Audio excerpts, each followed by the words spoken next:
Chapter 14. Brando, Brando. Roman poked his arm, and Sophie was immersed in checking his own attributes. His strength was only 1 ounce. He could not help but curse the NPC for having no human rights. Even a skeleton had one. 5 ounces of strength. All the numerical units on the attributes were OZ, which was the abbreviation of the ancient word Ooth.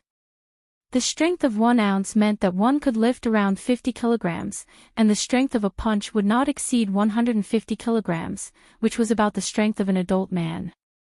In the game, the basic attributes of the players were 2 ounces of strength, 2 ounces of agility, 2 ounces of vitality, 5 ounces of intelligence, willpower, and perceptive sense, which meant that they were about twice as strong as a normal person. Absolute strength, which was the so-called combat power, was about 5, which meant that it would not be a problem to deal with 5 normal people at the same time. Brando was a militia that had undergone months of training, and the difference in attributes was still so huge. Although the players started with heroic attributes, it should not be so ridiculous, right? He had always wanted to complain that the players started with heroic attributes, but in the end, their combat power was about the same as 2 skeletons. Who would have thought that from Brando's point of view, he would realize that the players in the past were really heroic with the protagonist's aura. When he thought that he might not even be able to defeat a skeleton, he could not help but feel sad. Sophie touched his arm, and the light green number playfully appeared in his vision. He realized that there were some differences between this world and the world he knew. In the game, the bandage should recover 1 HP per minute. Normally, a commoner's 6 HP would only take 6 minutes to recover, but it would take a few days in this world. This was not a good sign.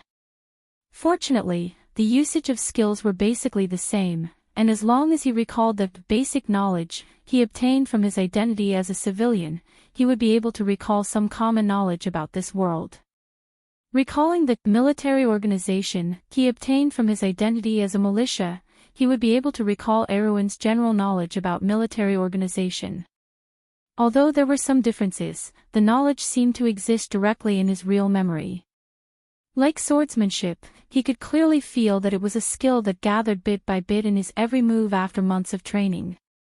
For example, the posture when attacking, where the center of gravity should be placed, what to pay attention to under your feet, where your sword is, where the enemy's sword is, feints, and what the intention of the attack is.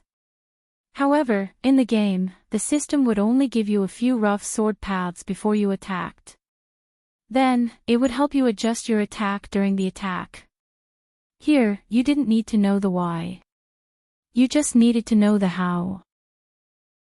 Although some veteran players would have their own insights, they would still have to rely on the system's assistance. Hence, you wouldn't see many gaming nerds becoming experts in swordsmanship or fighting in real life. There were some things that had no shortcuts. Sophie couldn't help but clench her fists. The feeling of being in control of herself was amazing. Compared to the stiffness in the game, the memories she controlled here were more like a part of her. She could use them as she wished. Of course, while he was thinking about this, he immediately turned around vigilantly when Roman poked him in the arm. His ears twitched slightly, and he could already hear the subtle sounds coming from outside the house. "Brando, did you hear that?" Romain went behind him and whispered. Sophie nodded. There was a row of footsteps outside, and there were quite a few of them. He was shocked and immediately guessed that the vanguard of Madara's army had arrived. He gestured for Romain to be quiet and immediately pulled Roman back. Madara's vanguard came faster than expected. At this moment, the countryside of Elsengran was still in a dream. No one would expect the coming disaster. Except for himself. Sophie could not help but frown because of the urgency of the situation. He brought Romain into the room at the end of the south side and gently closed the door. The room was filled with dust, and the two of them could not help but cough.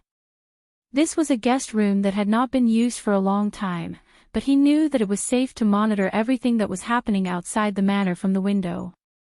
Sophie walked to the window, gently swept away the dust, and lifted the curtain. Where did these things come from? Do you know where they came from? She asked curiously as she pulled her hand back without a trace. This is the army of Madara.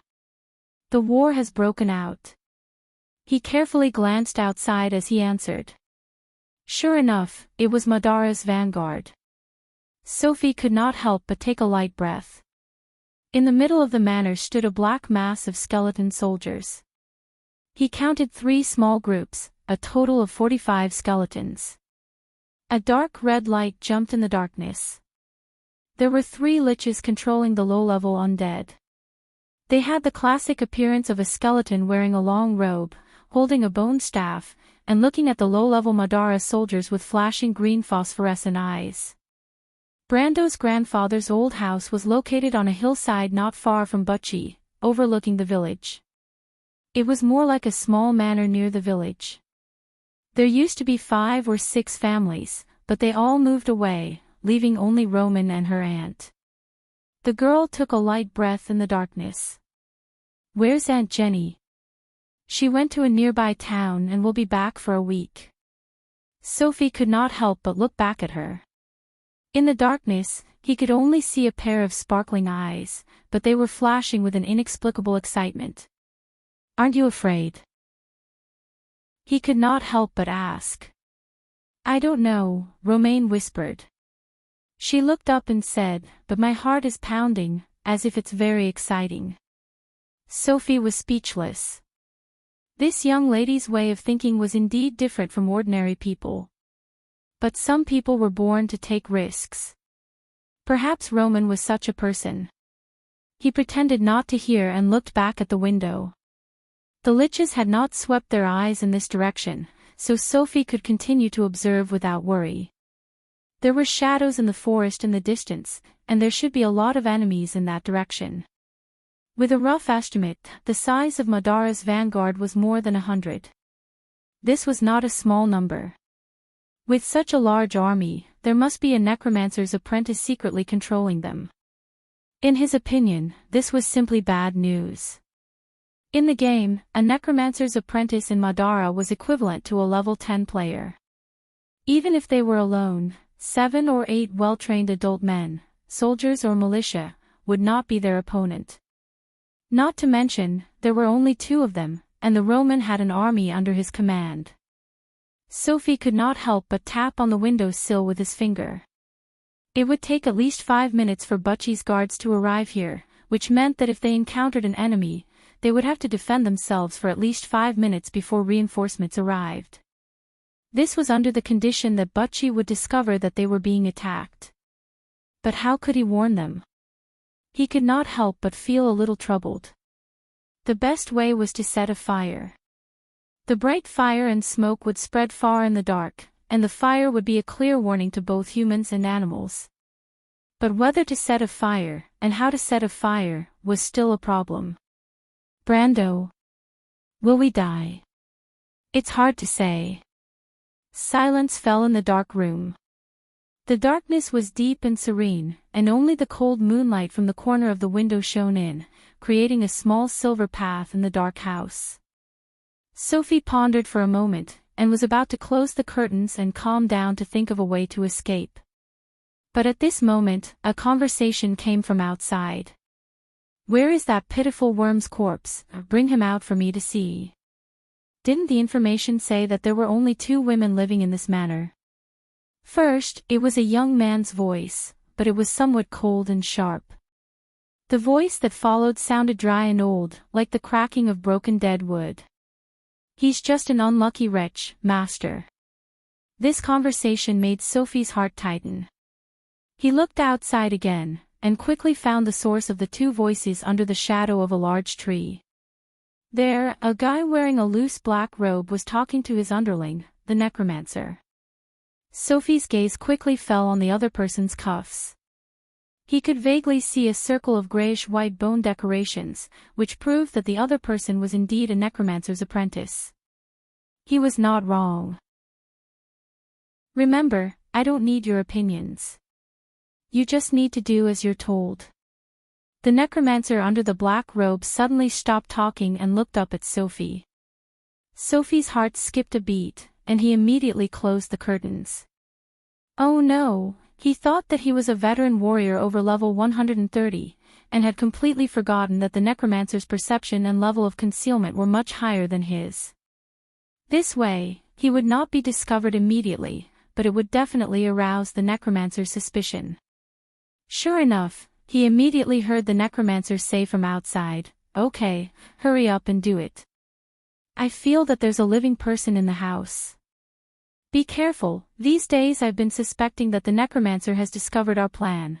Oh no, the necromancer will take action as soon as they notice that Brando's corpse is missing." Sophie's mind raced. He immediately thought of the door behind the kitchen. But Elsingolan was a natural pasture, and there was no place to hide in the vicinity. There was a small forest at the bottom of the hill, but there was also a slope of more than 100 meters without any shelter. What should he do? Brando. Romain looked at him with a questioning gaze. Follow me. Sophie gritted his teeth, and decided to take it one step at a time. He opened the door. Just then, he saw a necromancer and 2 skeleton soldiers entering the hall. The necromancer in a woven robe immediately noticed him and the Roman. The necromancer immediately raised the bone staff in its hand, but Sophie reacted faster than it. The young man did not hesitate to raise his right hand and pointed the ring on his index finger at the necromancer. OSS. Note, in the ancient language of Vaughn's, wind. He could only pray that the ring was still useful. Fortunately, Sophie immediately felt the ring warm up, and the air in front of him seemed to suddenly expand, and then there was a loud crash. As if a hurricane had swept through, the necromancer, the 2 skeleton soldiers beside it, and the door of the mansion shattered into pieces. Countless wood chips, stone fragments, and bone fragments expanded outwards in an instant, and then fluttered down like butterflies fluttering in the sky. At the moment of the explosion, 5 golden light spots flew out from the necromancer's and skeleton soldiers' bodies, and quickly merged into Sophie's chest. All of this happened in the blink of an eye, and even the young man himself did not notice it. But after the explosion, only a huge radioactive pattern was left on the ground. Everything quieted down, and Sophie was so shocked that she didn't know what to do. In the game, the wind bomb caused 30 points of air damage, and it was more than enough to kill the necromancer and skeleton soldiers, but the effect was not that exaggerated, right? There was a huge hole in the door of the old mansion, which was his grandfather's property. Me? Roman blinked. Yes, give me some time. What are you doing? The merchant girl asked curiously. I have to think of a way to warn the people in the village that this is Madara's undead army, and we have to warn the others. Sophie tried to calm himself down, and he answered while he rummaged around to look for the flint. He remembered where he had put it. Okay, I'll do it. Roman immediately walked over and stood between Sophie and the door. Will it be okay? Of course. The merchant girl waved the masonry hammer in her hand, and said matter-of-factly, I'll do my best, I'll become a great merchant in the future. Sophie stopped, looked at her, and couldn't help but nod. You will, Miss Roman. Yes, Brando. P.S. 2 updates a day, that's enough. I hope there are fewer irresponsible comments in the book review section. Thank you for your help. I hope there are more meaningful book reviews in the book review section. Can everyone support me a little more? This book is still on page 42 of the new book, Poor. Chapter 15. That was Sophie's plan. If his memories serve him right, Butchie's guard captain should be the famous veteran, Martin. He was a veteran who had experienced the November War, just like Brando's grandfather. Sophie knew about him because this NPC would teach the traveler the inspect skill in the game. But the reason why this veteran was famous was because during the First War of the Black Rose, he made a huge mistake as the guard captain of Butchie. He misjudged the purpose of Madara's army. He thought that the enemy was just going to invade the borders as usual, so he moved the villagers of Buchi away. He originally had a chance to fight back and defeat the undead army's vanguard, and then retreat with ease. Unfortunately, this opportunity was missed by him. He should have become a hero of the kingdom, but in the end, he walked on a dark path. Sophie was both amazed and curious about such a person. He was amazed at the latter situation in the latter half of his life, but he was curious about how he discovered Madara's undead army in the first place.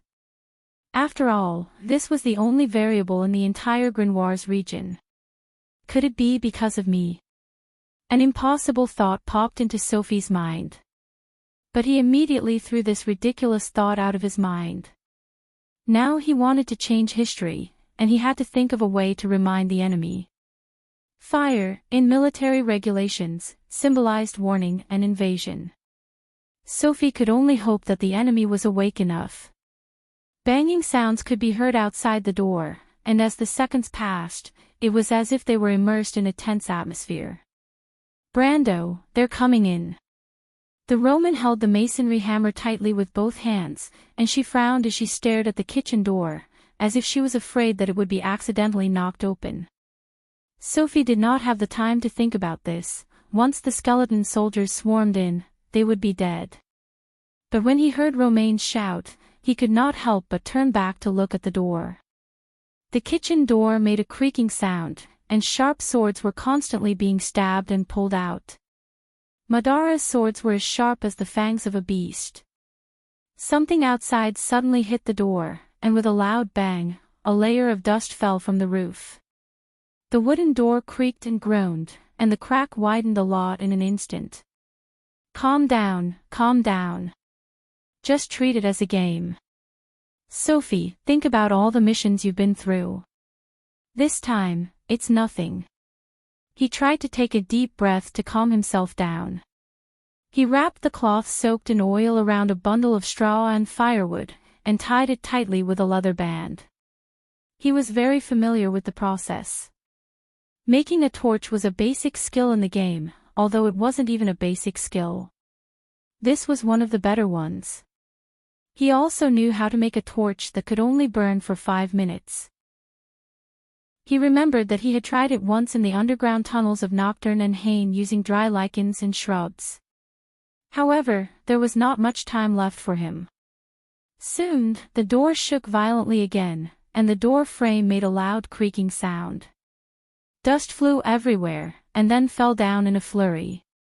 Brando! Roman felt her heart was about to jump out of her throat. She blinked her bright eyes. I'm here. Don't worry, just hold on a little longer. Sophie was sweating profusely. He used the iron bar to saw the flint several times. Sparks flew everywhere, but he still couldn't light the torch. After all, there were some differences between reality and the game. The huge strength of the skeleton soldier first made the latch unable to withstand the force. It broke from the middle with a crack. The wooden door tilted, but it still didn't open. A bare skeleton hand reached in from the outside, intending to break the latch from the inside. The young merchant was shocked. She immediately raised her hammer and swung it, but the hammer hit the skeleton with a bang. The skeleton soldier of Madara didn't feel any pain. It paused for a moment, and then continued to pull the latch. Roman saw this scene and was stunned for a moment. She even forgot about the hammer in her hand. Brando, what should we do? She immediately asked nervously. At this time, the flame finally lit up. At the same time, the latch fell to the ground with a clang. The door opened, and the skeleton soldier outside with a sword pushed the door open and stepped in. It turned its head, and the 2 red flames in its black eye sockets locked onto the 2 pale-faced young men. What was the young man doing? Before it could react, a black object grew larger and larger in the undead's hazy vision. Immediately, a hatchet was inserted into its head with a click. This is your last move. When you throw the sword, remember to keep your hand steady and your center of gravity low. Don't hesitate. You must try to form a straight line between you and your target. If your enemy is a skeleton, then your best target is the joint between the shoulder blade and the arm, the thigh, or the spine. Unless you are confident that you can decapitate it, the skull is not its biggest weakness. What the hell? Sophie looked at the skeleton soldier that was leaning backward and couldn't help but curse in his heart. The throwing technique in military swordsmanship was a profound skill, but for a veteran warrior like him, it was not a problem. But when he threw the hatchet, Sophie suddenly remembered that he was no longer a veteran. In the game, with his strength, the hatchet would have split the skeleton in half along its skull. But now, just like what Brando learned in the militia training, the skeleton would only be slightly hindered. A hatchet inserted into the skull would not cause any damage to the skeleton's overall structure. Miss Roman, be careful. Seeing that the skeleton was about to stand up again, he immediately pulled Romaine, who was in a daze, behind him. Brando. Romaine was scared out of her wits. Don't worry, I'm here. Although Sophie said that, he was actually not very confident, especially when he saw the dense crowd of skeleton soldiers that were about to rush in. In such a critical situation, he couldn't care less. He looked around, but there was nothing he could use. But the skeleton was about to stand up. What should he do? Should he just give up like that? Sophie shook his head. He swore that he had never been so reckless in his life. Of course, the experience in the game didn't count. He only felt that his heart was blank. He could only take a gamble. If he didn't succeed, he would die for a righteous cause. He rushed forward, gritted his teeth, and grabbed the skeleton's arm that was holding the sword. Then, almost subconsciously, he threw the skeleton backwards. In a tense situation, people would often use all their strength subconsciously. The skeleton lost its balance and could not resist at all. It fell backward with a creak, and the skeleton soldiers behind it were all pushed back. Madara's undead that were rushing into the room stopped for a moment. It was only for a moment, but it was enough. The young man couldn't help but feel confused. He almost couldn't believe that he had succeeded. This was reality. Was he really that useless gaming geek? He subconsciously threw the torch in his other hand at the dry straw, leather products, and firewood that had been piled up in the corner to ignite the fire. The flame rose up in an instant. Let's run, Brando. Romaine ran up from behind and grabbed his hand. She felt that she had never been so nervous in her life. She remembered that the first time she met the young man next door was more than a year ago. She only felt that he was a little shy and easy to talk to. But today, that ordinary young man had shown extraordinary calmness and bravery. Was this the reliable man that Auntie had been whispering about, the kind of temperament that he had shown in the face of danger? What a strange feeling. Romaine couldn't help but have some inexplicable thoughts. She noticed that when she grabbed the young man's wrist, her heart couldn't help but beat faster. Brando. The smoke had already filled the air, and the kitchen was filled with the choking smell of smoke.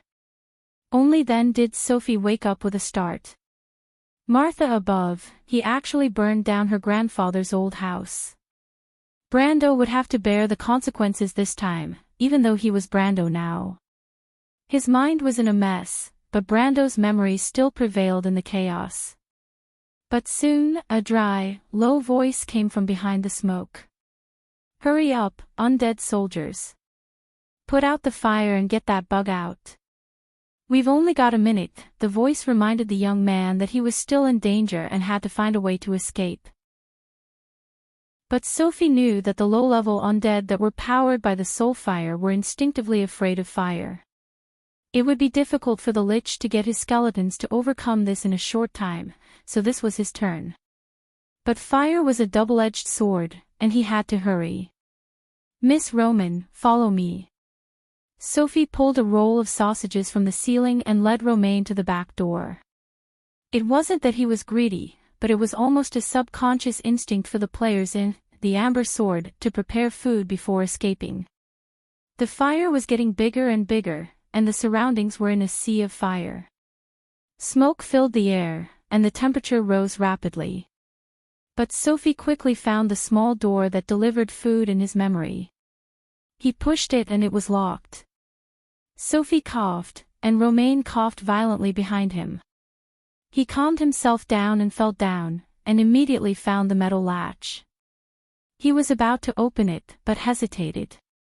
Something else occurred to him. Freya. Perhaps for the people living in the Elsingolan Mountains, the stars in April were not much different from the night sky in May. But since the end of the 5th month, the temperature had gradually risen. Looking down from the gentle slope of the Pine Mountain range, it had been a sea of red and white flowers since the beginning of summer. In times of peace, this was the most peaceful countryside in all of Aween, but for hundreds of years, it had been ravaged by the flames of war. The girl looked up. In the summer night, the sky was crystal clear. From the west to the east, a bright belt of light ran through the night sky, passing through the many mythical constellations. She was standing at the entrance of the village, looking up at the mountain. Freya was a little worried. The loud noise from before was particularly unsettling. Recently, there were rumors of undead movements in the vicinity. Could it be? Hearing the shout, she turned around and was surprised to see a young boy running out of the village. He ran to her side in a panic and bent down, gasping for breath. "What's wrong, Petite Finesse? What happened?" The girl's voice was soft and clear. "Did you hear the sound just now?" "Yes, that's why I came out to take a look." She could not help but look in the direction of the hillside. "I'm really worried about the Roman. Her aunt also went to the nearby town. I heard that it's not very safe recently. I asked her to stay at my house for 2 days, but she didn't agree."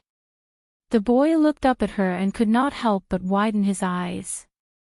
The girl's light brown hair was tied into a simple ponytail at the back of her head, which set off her heroic figure. She was wearing a tight gray leather armor with a thick cotton shirt inside. On her left shoulder was an armband with an abstract pine leaf painted with black paint. She also had a short sword at her waist. It was a medieval Western European short sword. The iron plate on the sword guard had a flame emblem. If Sophie was here, she would be able to recognize her attire at a glance. Butchie's militia. The Golan black pine was the most common tree in the Elsingolan Mountains, and it was also the emblem of the local forces in Butchie. However, the guards were well equipped and equipped with battle robes. Only the local militia would wear the gray leather armor sewn with the fur of the gray mane cow. In Erewhon, every local youth would receive militia training. This training usually started when they were 14 years old, between October and March every year, and would only end when they were 19 years old. Youths and even adults who had received the training could become militia at any time during peacetime, and become the most important backup during wartime. Therefore, ever since the decree was issued during the Year of Thunder, militia training became one of the most important military measures in Erewhon. "Doesn't that kid live there? I heard that he was a militia in Braggs."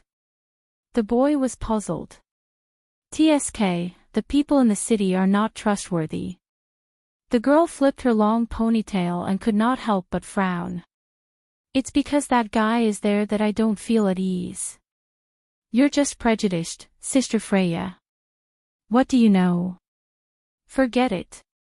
The girl lectured without turning her head. "All right, if you have something to say, say it quickly. Boys shouldn't talk too much like girls, okay?" Petit Finis shrunk his neck. "Did you know, Captain Martin has already ordered the guards to gather?" Freya's bright eyes flashed with a hint of surprise. "Captain Martin? How did you know?" "That guy Breton told me." Petit Finis blinked and replied. "When I came out, he was already on his horse reporting to the guards." "Do you know what happened?" "I don't know." The boy shook his head. The girl turned her head and looked at the direction of the hillside worriedly. In the darkness, she could only vaguely see the outline of the manor. "Wake everyone up, we're going to. Freya, it's so late, Aunt Sil will kill us." The boy widened his eyes and asked in disbelief. "Let's wait for tomorrow's news." What a coward. The girl couldn't help but glare at him, but she also knew that Petit Finus was telling the truth. Thinking of her aunt's deterrence, even though she was the captain of Butchie's militia, she still didn't dare to act rashly. "Aren't you the same?" The boy just muttered, but he saw the girl turn her head and solemnly signal him to keep quiet. "Freya." "Shove." The girl tilted her head and made a listened gesture. In the darkness, there was clearly a faint whining sound. "What's that sound?" The whining sound came from afar. It was above her head and was very fast. The girl's face changed. She raised her head and wanted to avoid it, but it was too late. A black shadow suddenly plunged down from the sky and drilled into her shoulder, causing her to scream and fall backwards. "Big sister. Run, Petit Finus, run." The ponytailed girl shouted in pain. Arrows fell like rain. Sophie stopped. "What's wrong, Brando?" Cough cough. The future merchant girl probably felt that something was wrong and couldn't help but ask. Sophie didn't answer. He remembered something. When Madara launched the attack, it was in the game. In the game, it was inevitable that they couldn't avoid the players. Unlike the NPCs, players didn't work at sunrise and rest at sunset. It could even be said that a considerable number of them were true nocturnal creatures. He remembered that when Madara launched the operation, there were also players in other places who interfered with them. Players like himself, but most of Madara's operations were successful. Why? Yes, he finally remembered such an era. When the ancient country of Erewhon was dying, its neighbors were ushering in such an era, a turbulent era. A gathering of generals, Sophie couldn't help but sigh. In this era of Madara, not only was there an endless stream of legendary generals whose names would shake the continent, but it also benefited from the military reform 7 years ago, year 368, the Black Rose Revolution. This reform created a solid foundation for it, and it cultivated an endless stream of excellent apprentices that supported the country's war strength from the bottom. And this strength would eventually be displayed in such a war. In the First Black Rose War, Madara's army showed strong execution and judgment that was enough to make everyone look askance. But unfortunately, until the fall of Erewhon, the world didn't have any real vigilance. That was exactly the case. The country in the darkness was rising, and soon it would be like the sun in the sky. Those guys are not ordinary. As an old enemy, Sophie had a deep impression of Madara's outstanding officers. Only those who had fought with them for a long time would know how shrewd they were. Sophie's hand rested on the cold door latch, and his heart turned cold. The moment he closed the door, the enemy would have already launched an attack on Butchie. They wouldn't give him the time to provide an alarm to the village, even if it was just a possibility. And there might be Madara's skeleton soldiers behind the door. What should he do? P.S. This chapter is 5,000 words. Be kind. Make a wish. If I can make it to the front page tomorrow, I'll add a chapter on top of the double update. Chapter 16. Lord Marsa, my soldiers have opened the door, but the inside has already been set ablaze. My skeletons hesitated in front of the filthy flames, and I need some time for them to get used to it. The necromancer lowered its head, and the green flames in its eye sockets flashed with a cunning light. However, it placed its withered arm in front of its chest to express its absolute obedience.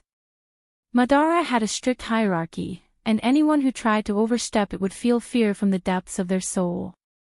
Especially the necromancers behind the Black Codex, who were naturally good at manipulating and playing with the pain of the soul.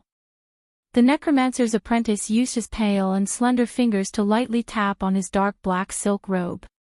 He stood on the hill and looked down at the village below. In the darkness, Butchie's bell was ringing, and the human society was in deep fear. However, this was just the beginning of a nightmare. Not far away, rows of skeletons were disappearing into the darkness. On the side of the forest, there was a reserve team hidden. He ordered them to shoot arrows, and soon, the first wave would be released. The next wave would be arrows with fire. Blue flames, cold soul flames. The raging flames in the darkness would cause all living things to panic. He wanted to create a little panic so that the skeletons would attack. How much time? The future necromancer's voice was cold and sharp. The necromancer lowered its head and estimated, 8 minutes, no, at most 5 minutes. I don't have that time, but I can leave a team of people for you. 11 skeletons, is that enough, Kabuka? Plenty, my master. The future necromancer smiled coldly. Be careful, don't let the rats escape from the back door. Master, please be at ease. I have already arranged the back door according to Master's orders. Then, I hope that when I return in triumph, I will receive good news, Kabuka. The necromancer's apprentice pointed forward and looked at his subordinates meaningfully. Now, I will accept the surrender of this village and taste the eternal death of humans in fear. However, in the name of Martha, I hope that my decision to attack early will not bring any trouble to Sir Insursta. As you wish, my master. The necromancer lowered its head deeply. Thick smoke billowed in the room, and from time to time, flames would lick out from under the smoke. The rising flames not only blocked the invasion of the undead, but also blocked the sight of humans. The rising temperature had already scorched their backs, and the hot smoke made it hard for them to open their eyes. Their throats and noses were stinging, but Sophie's heart was still cold. What should he do? What happened? Give me the hammer. The young man finally stretched out his hand. He listened, and in addition to the flaying and burning of the flames, he faintly heard a unique sound echoing through the mountains, the sound of a bell. Butchie's alarm. Martha above, I hope the village guards are smart enough. Sophie prayed silently in her heart. As for the militia, he didn't count on them. They were just hot-blooded young people. He only hoped that they could survive the night. These people were Erwin's future seeds. He immediately felt that he might have been overthinking things. Perhaps he wouldn't even be able to pass the next stage. Are there enemies outside? Romaine blinked her eyes and handed the hammer over. It's hard to say, but it's better to be prepared. Sophie tried to think positively, but the better he thought, the worse the situation would be. He had to be prepared. He was a veteran warrior, and veteran warriors didn't rely on luck, but on caution. Brando. Yes. He stopped opening the door. You seem a little different today. Had he been exposed? Sophie's heart tightened. But that's not right. Logically speaking, his personality was quite similar to Brando's, and he also inherited the latter's memories. How could he be exposed so quickly? What? He couldn't help but ask nervously. Yes, I can't really explain it. It's just a feeling. The future Romaine thought for a moment, and replied seriously, You will protect me, right, Brando? Is there a problem? No, thank you. You don't have to treat me as a good person, Miss Roman. Sophie smiled faintly and didn't reply, but the tension in her heart had dissipated by quite a bit. He took a deep breath, tensed his body, and gently unlatched the door. Then he placed his hand on the cold doorknob. It was about to open. What kind of fate awaited him outside? A whole new world. Or a sudden death. God, you wouldn't play with me like this, right? But trying to figure out Martha's intentions was a big taboo. Miss Roman, I'll count to 3, and you'll rush out with me. Okay. 3, oh. Ouch. Sorry, I was too nervous, I should have counted. It's okay, Brando. Roman couldn't help but cover her face. She was blushing when she bumped into the young man's solid back, and her heart was thumping. She wasn't such a shy person before. But Sophie wasn't in the mood to understand the girl's thoughts. He was a little embarrassed to have made such a mistake. He remembered that he was supposed to be very calm. It was just a few small skeletons. He gritted his teeth and opened the door. Before the smoke cleared, a shining sword had already pierced in. There was an ambush. Sophie's heart had never been so calm before. It was as if the 31 years of experience of being a warrior in the game had merged with his life in this world. The black rose emblem of Brimanter on the iron plate was so eye-catching in his eyes. Madara's sword drew a dazzling straight line. Stiff. Sophie knew where the opponent's weakness was. He also knew that he couldn't fight with his strength. He immediately pressed the Roman's back and dodged to the side. It was just a hair's breadth away, and the cold sword cut through his clothes. After that, Sophie swung her hammer forward. After the smoke and dust parted, a skeleton's chest was revealed. With a crisp crack, 3 ribs were broken at the same time. The skeleton couldn't withstand the force and staggered backward. The young man took the opportunity to rush out of the sea of fire. He immediately looked around the battlefield. There were 4 skeleton soldiers. He couldn't help but gasp. If there were only 1 or 2 skeletons, he might have had the mood to curse. But at this moment, his heart was cold. It seemed that God knew his nature very well. He only had one thought left. The opponent really thought highly of him. He must have been dealt with as a scout. That was also true. Sophie thought that his performance was not inferior to the average human scout. Because in such a small place, even if there were scouts, they would only be ordinary hunters.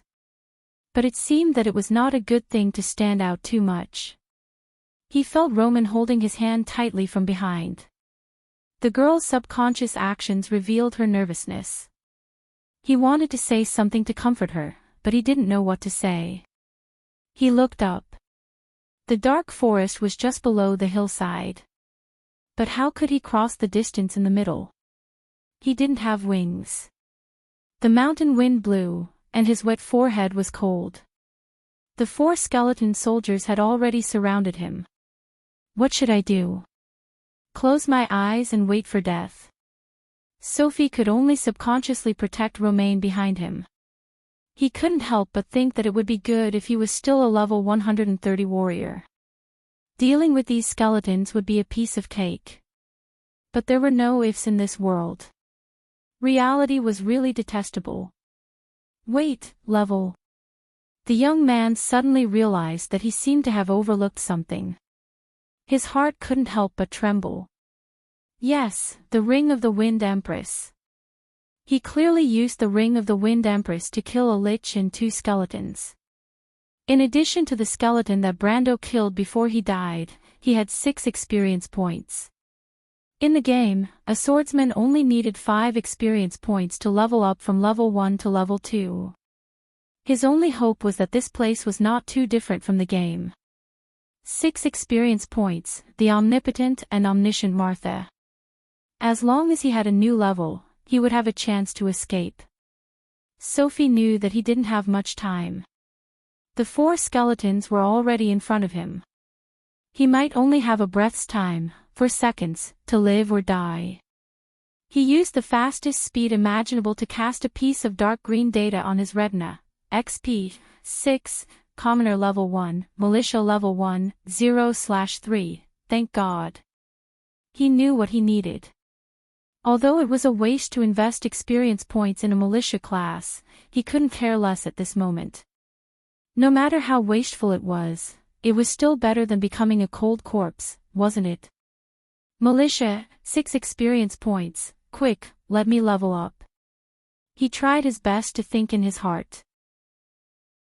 The 4 skeletons had already raised their swords.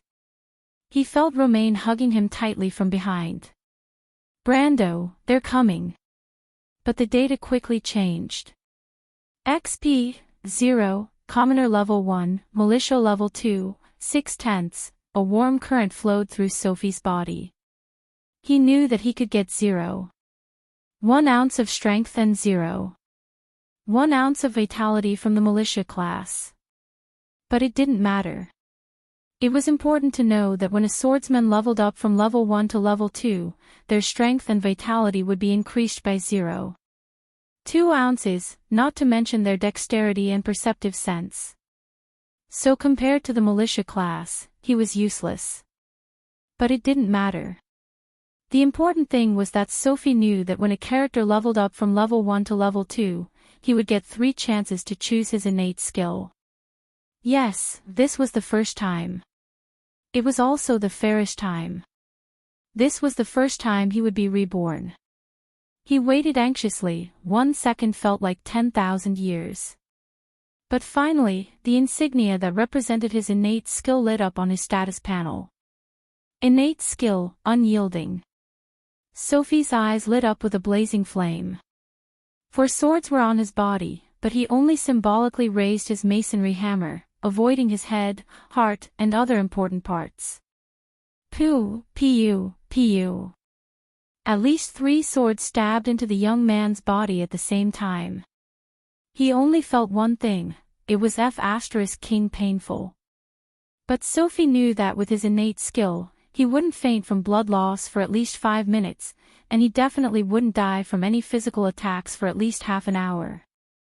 Now he only had one chance, and that was to bring Roman away from here, and then use the remaining time to find a life potion. He didn't know if there was such a thing in this world, but he could only believe that there was. Because he had no other choice. Brando. Roman was so scared that his voice changed. "Hold on tight to me, Roman." Hold on tight to me." The young man didn't have time to explain, he couldn't help but burst out in anger. Brando, who was covered in blood, looked like a real hero at this moment. The girl couldn't help but stare blankly at him. "I know, I'm sorry, Brando." Sophie took a deep breath. He didn't know how many times he had done this, but he really needed to calm down first. Although taking a breath made him feel as if his wounds were being torn apart, he understood that the pain was just an illusion. The 3 skeletons pulled out their swords. They were stunned for a moment. Because in their eyes, this human was gradually losing the heat of life, and another kind of power was spreading out from his body. The power of the soul. The innate skill of unyielding will unearth the fire of the soul from within. It was similar to driving the undead away. Therefore, the undead thought that Sophie was one of their kind, but there was a misunderstanding here. Because Sophie didn't think so. He clenched his teeth and swung his sledgehammer, sending the 4 skeletons flying.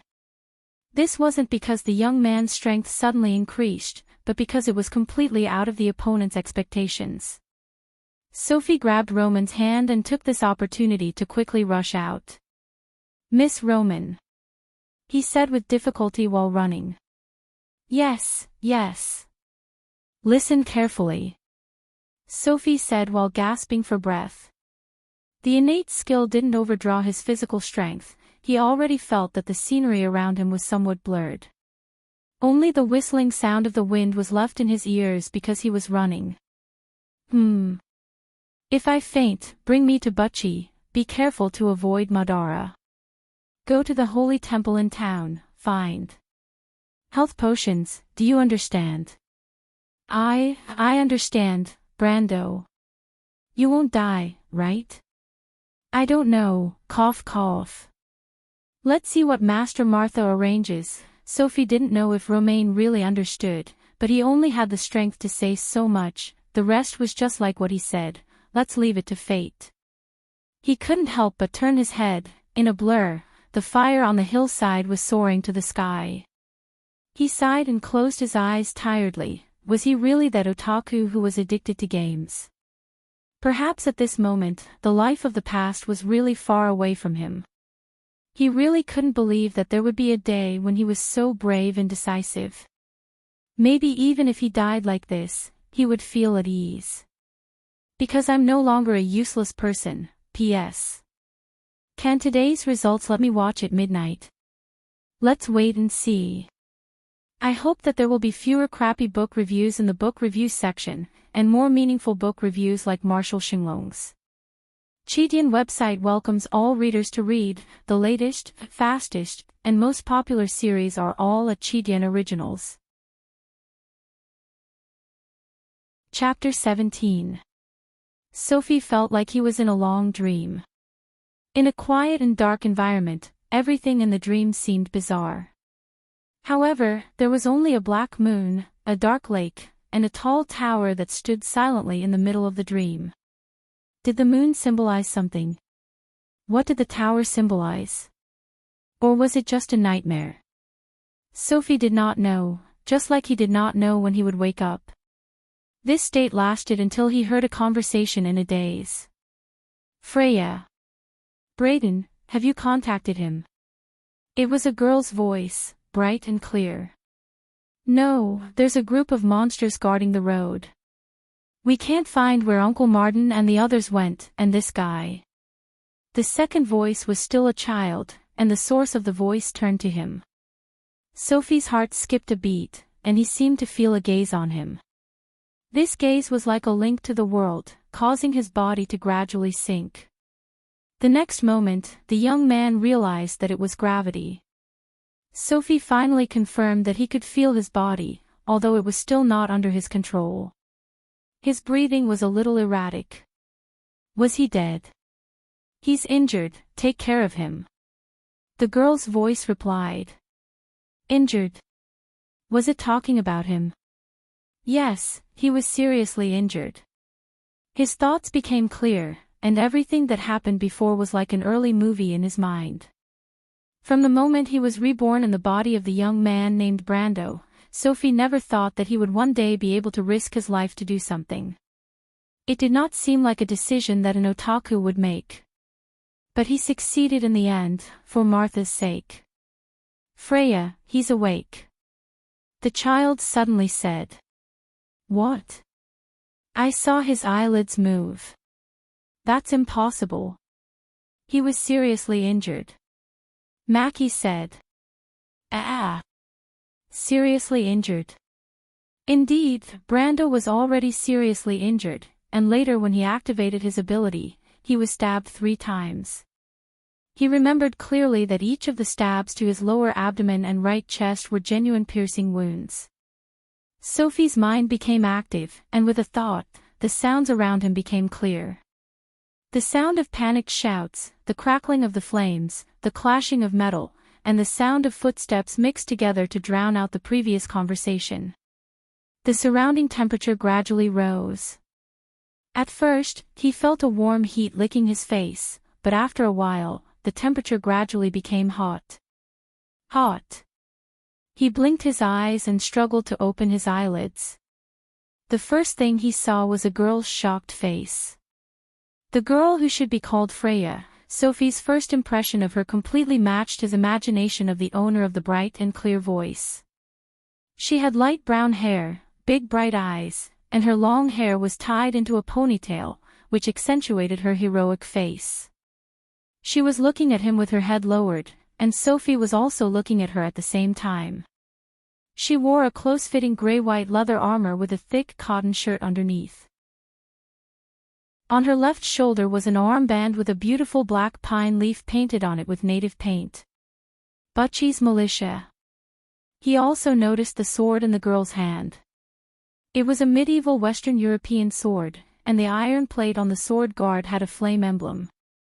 It was the symbol of the Holy Cathedral of Fire. He looked up and saw the blood-stained bandages on the other side of her shoulder and left chest. Had she been in a battle?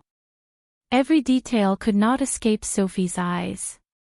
When he woke up, the surroundings suddenly became quiet. Where is this place? Where's the Roman, cough cough? Sophie felt as if a soldering iron had fallen into his throat, burning and dry. The pain in his chest gradually spread to his whole body, and he could not help but cough softly. But the forest was quiet, and the only response he got was the sound of the wind from the Pine Mountain range. But the sound of the wind passed through the thick needles of the grand black pine, and became soft and gentle. The rustling sound was like a small river flowing by his ears. No one answered. He's awake. I can't believe that he could survive with that kind of injury. It must be the final radiance of the setting sun. Only then did the whispers around him reach his ears. Sophie was a little confused. What's going on? These people should be Butchie's militia, right? Was he saved by the other party? Then what about the merchant lady? Did the plan succeed? Did Captain Martin understand what I meant? He could not help but turn his head. The first thing that entered his eyes was a bright bonfire. The flames danced in his vision, and the sparks rose up along the black pine, disappearing into the night sky. You're awake. The girl finally reacted and hurriedly stopped him. Wait, don't move. This is Butchie, do you remember? Butchie. Butchie. Sophie repeated the name of the place. Can you tell me what happened? He exhaled. Logically speaking, he was already dead, no matter if it was in the game or in real life. The only possibility was that the Roman lady had really found the health potion. Petit Finis and Mackie found you in the forest not far away. Freya looked at him curiously. Although this young man called Brando had been in their village for almost a year, he did not have much contact with the other young people in the village. He always stayed in his dark house alone, and only occasionally accompanied the Roman to the nearby town. Even a fool in the nearby area would know that this young man was interested in the girl who dreamed of being a merchant. Of course, the latter was an exception. When Freya thought of this, she could not help but look at him again with a trace of suspicion. You too? Sophie asked. You and the Roman, I really wonder how you escaped. The girl could not help but sigh. What's wrong with her? She's fine. Don't worry, she's 10,000 times better than you. You should be more concerned about your own situation. Freya touched his forehead and asked softly, but she keeps saying that she wants to go to the village. Do you know what's going on? Sophie was startled. In other words, he had not used the health potion. Then what about his injuries? As if it was an instinctive reaction, he subconsciously opened his status interface. Dark green data flowed on his retina, and in the character status column, he was stunned to see a line of small words: health, near death, weak 10%, bandaged, recovers 1 health point per day, impossible. Sophie's first reaction was to think that he was dreaming. No one knew his own condition better than he did.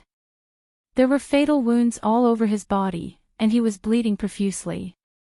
No matter how he looked at it, he should be dead for sure. How could he still have 10% of his health?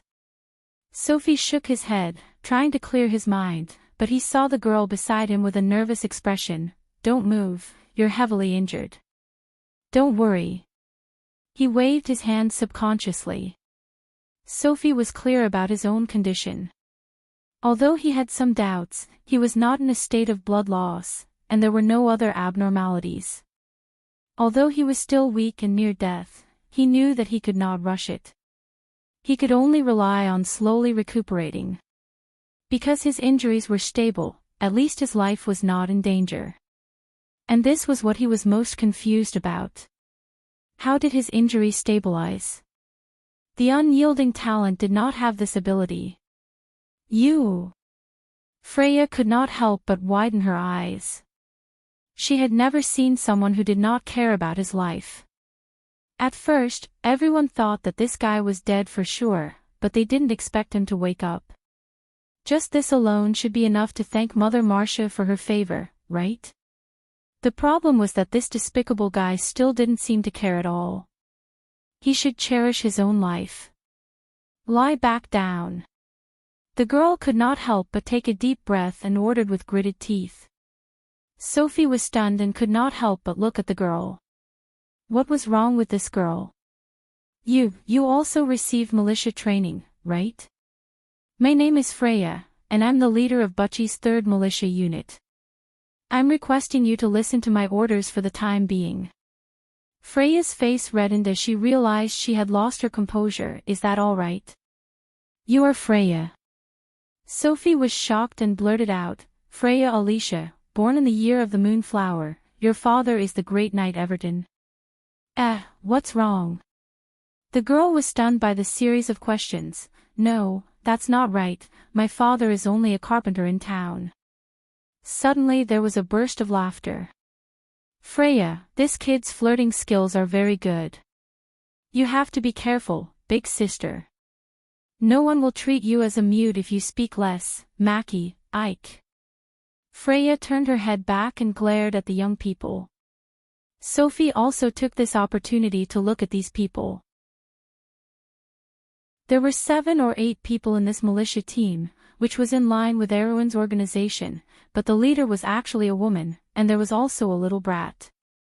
He looked at the tall and short woman and child beside him and felt a little emotional. It seemed that this was a special case, but in fact, it reflected that Erwin had been weakened after years of war. The revival that followed seemed bright on the surface, but it would squeeze the last bit of vitality out of this country. Sophie could not help but sigh.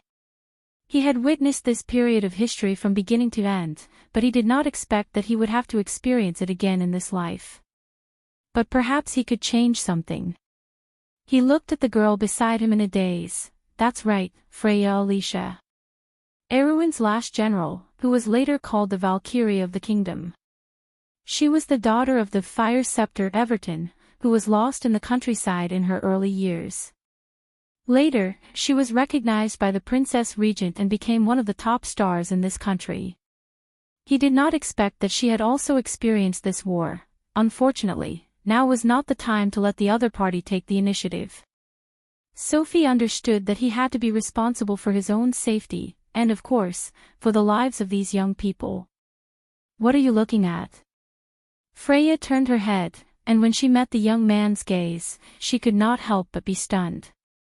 That gaze was not of appreciation, nor was it of adoration, as if he was looking at her as a very strange animal. Yes, he was looking at her. But who would look at a human? She was not an animal. You haven't seen a dead person yet, right? Sophie suddenly asked. I mean, are you afraid of seeing people die? No, The girl was stunned and was speechless for a moment. Then my injury has nothing to do with you. Can I sit up? Sophie asked seriously. No, you can't. Why? Freya was speechless. She was indeed afraid. She was afraid of seeing someone die in front of her, no matter who it was. Compared to the future high and mighty Valkyrie shrouded in countless halos, the current Freya was just a simple country girl. She had not experienced the cruelty of war, and still simply looked forward to the good side of the world.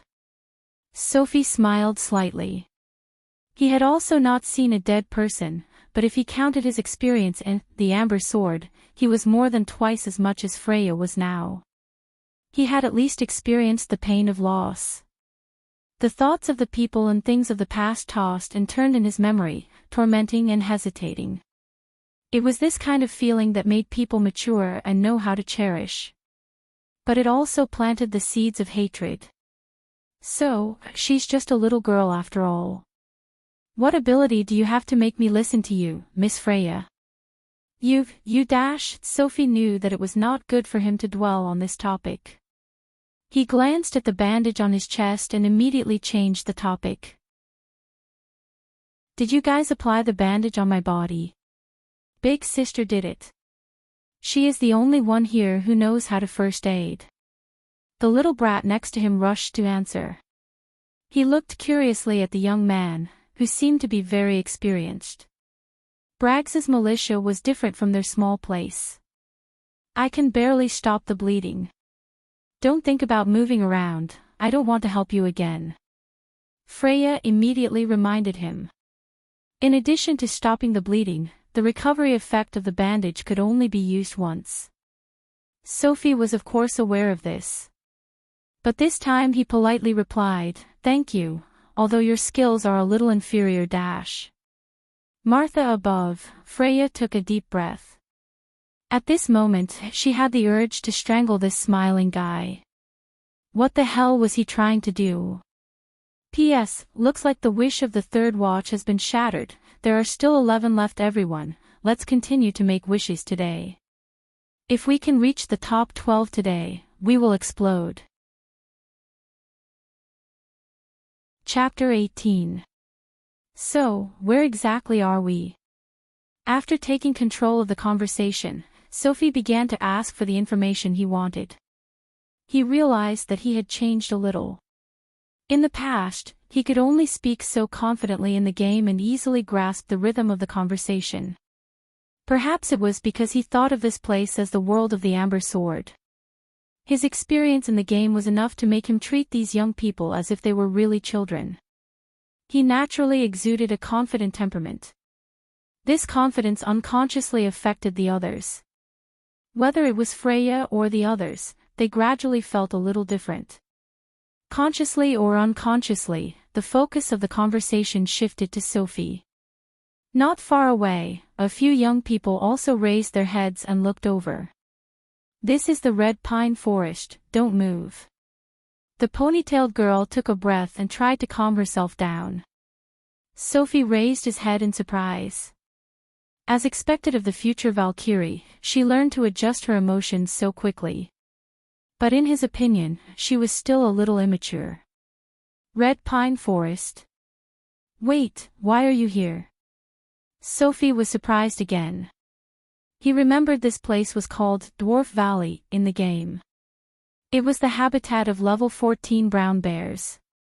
But this place was south of Butchie, and the Butchie militia had no reason to appear in this direction. "We came to find you. We are looking for the Roman lady, she is a friend of Big Sis. And the Roman is a member of the third team." Everyone's voices were all at once. "You defeated Madara's advance force?" Sophie looked at Freya. This was the question he was most concerned about. How is that possible? The girl looked at him in confusion. Her expression was as if to say, how could he ask such a stupid question? The guards covered the villagers and evacuated from the north. We were separated from everyone. And there were more and more monsters on the road, so we could only go south. Besides, I was worried about the Roman. So that's why you came here. Sophie felt her heart sink. The girl nodded her head naturally, her long ponytail bobbing up and down. Freya immediately felt a little strange. This young man wasn't Captain Martin, so why did she have a feeling that she was inferior in front of him? Sophie couldn't help but smack her forehead. She didn't know if she should say that these youngsters were naive or ignorant. They couldn't even protect themselves, yet they still wanted to save others. No, perhaps it should be said that he was kind-hearted. However, there was no need for unnecessary kindness on the battlefield. That would only harm oneself. Sophie fell silent. In fact, she could not help but vomit blood in her heart. He set fire to his grandfather's house to warn the village, but he didn't expect that history would follow its original path. No, it would repeat itself. Lord Marcia, what kind of joke are you trying to pull? What kind of joke is this? He sighed in his heart. What he could change was still too little. The inertia of history was not something that could be stopped with just a little bit of strength. Indeed, he had to become stronger, but before that, he had to survive. Captain Martin, oh Captain Martin, it seems that even I can't save you. Why would the Romans' Black Rose Madara attack the border before the celebration of the eternal death in May? Such an obvious premeditated plan. If there was a counterattack, there must be a demon behind it. Sophie's hopes were all dashed, making him feel a little empty. He had fought so hard before, but in the end, he found that history had not changed at all.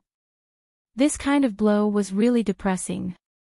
But after all, it was only the strength of a normal person, and he had already done his best.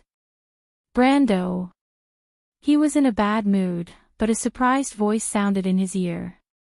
It was as happy as a lark. Sophie turned around and saw the merchant girl with a face of disbelief and surprise appear on the side of the forest.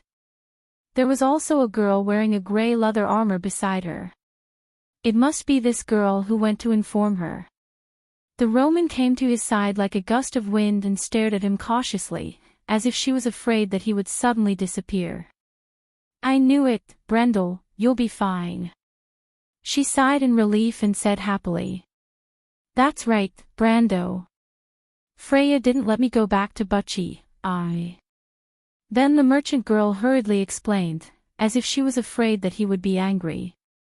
Sophie then noticed that there were still 2 glistening tear stains on her face, and couldn't help but feel his heart soften. It's okay, I'm fine now. He replied softly. Really? Really? Sophie nodded. Roman, don't touch him, Mr. Brando is seriously injured. Freya couldn't help but frown. Did these 2 know how serious the injury was? Didn't they almost die? It's okay. Although she said that, Roman stuck out her tongue and stood back. Sophie smiled. The merchant girl had such a temper. The young man looked at the 2 beautiful girls standing side by side, and couldn't help but feel that it was pleasing to the eye. He suddenly realized that it wasn't that there hadn't been any change, but the change was in another way. From the moment he came to this world, the world had already changed. If he didn't cross over, perhaps the merchant girl and Brando would have already met with misfortune. The bandits of Madara didn't have the heart to show mercy to the fairer sex. He looked at the others, and the young people who were with Freya. In that war, how many of them were able to survive? Sophie remembered clearly that in that war, less than 10% of the militia and guards at the border survived. But now that he was here, perhaps history should have changed. He didn't know more, but at least the people around him should have been saved. These young people were the seeds of the kingdom's future. Sophie would never allow history to repeat itself. Alright, back to the main topic. Do you know how serious the situation is now? Then the young man exhaled, trying to make himself look less uncomfortable. To be honest, what he needed the most now was rest, but the current situation obviously didn't allow it. He looked at the others. Freya and the young militia were stunned. Only Roman winked playfully. The ponytailed girl asked, puzzled. Sophie coughed twice weakly and asked, what are you going to do next? If I'm not wrong, Madara's undead must have controlled the path, right? The surroundings quieted down. How did you know? Freya was slightly stunned and looked at him in surprise. Of course I know, not only do I know, I've experienced it myself. Sophie answered in his heart. But the shocked gazes around him still made him feel a little proud. It was good to be a prophet. But this little pride couldn't hide the worry in his heart. Madara's attack in April was swift and comprehensive. He had to build a more comprehensive plan to protect himself. And these young people. The enemy Butchie was facing was the flank of Madara's army, and the commander of that army was the famous Black Lord, Enchanting. Although he was still a young man in his early 20s, it was from this war that this future general gradually showed his talent. But what did he have? At this moment in history, he was just a nameless person. But Sophie understood that the only advantage he had now was his foresight. Indeed, this advantage could save his life in the following series of encounters, but he had to grasp the opportunity well. He only had 2 chances. One was to pass through the relatively safe Valley of Sharp Stones. He remembered clearly that it would only be on the 17th day when Enchanting's deputy Cyclops Tarkus would control this area. But the distance was too far, and he was worried that he wouldn't be able to break through before the enemy completed the encirclement. Unless there were horses, but where was he to find horses for 10 men? So there was only one way left, and that was to break through the river of daggers before the 2 squadrons led by Ghoul, Weezer and White Knight Ebdon surrounded him.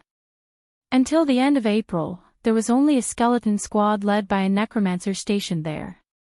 He couldn't help but touch the cold ring on his index finger. As long as he had the Ring of the Wind Empress, wouldn't it be easy to break through the defense line formed by 11 skeleton soldiers and a necromancer? But before that, he had to make everyone in this militia squad listen to his orders. This was also the reason why he had been so aggressive from the start. Sophie looked at everyone again. This is a logical conjecture. As long as you have a bit of military knowledge, you will come to this conclusion. Sealing off the main road is to cut off communication and open up a path for your army. The next step is to use Butchie as the center to eliminate the remnants of Erwin's forces. He tried to make it sound as serious as possible based on his own experience. Then he paused for a moment, and said with a heavy tone, "That's us." Silence, only the sound of the others' breathing could be heard. "So, what do you plan to do now?" Sophie asked weakly. Everyone looked at each other in dismay. There were more than 10 skeleton soldiers guarding the main road to Butchie. They couldn't just kill their way out, right? Although they had a youthful confidence that these enemies were nothing, but when it came to a life-and-death battle, they were still a little anxious. Freya had a worried expression. She didn't think so much when she made the decision. Although they were militia, in the end they were just a group of inexperienced youths. Although the ponytailed girl didn't say anything, her helplessness was written all over her face. Everyone's gaze had already landed on Sophie. Sophie's experience made him seem more stable than everyone here. This kind of impression was often imperceptible, and in times of crisis, he made people feel more reliable. "Brando?" Roman also asked. Sophie turned his head, and used a faint smile to signal her to be at ease. "We have to prepare for the worst." Then he turned his head to look at these people, intending to dispel their naivety. This wasn't the first time he did this.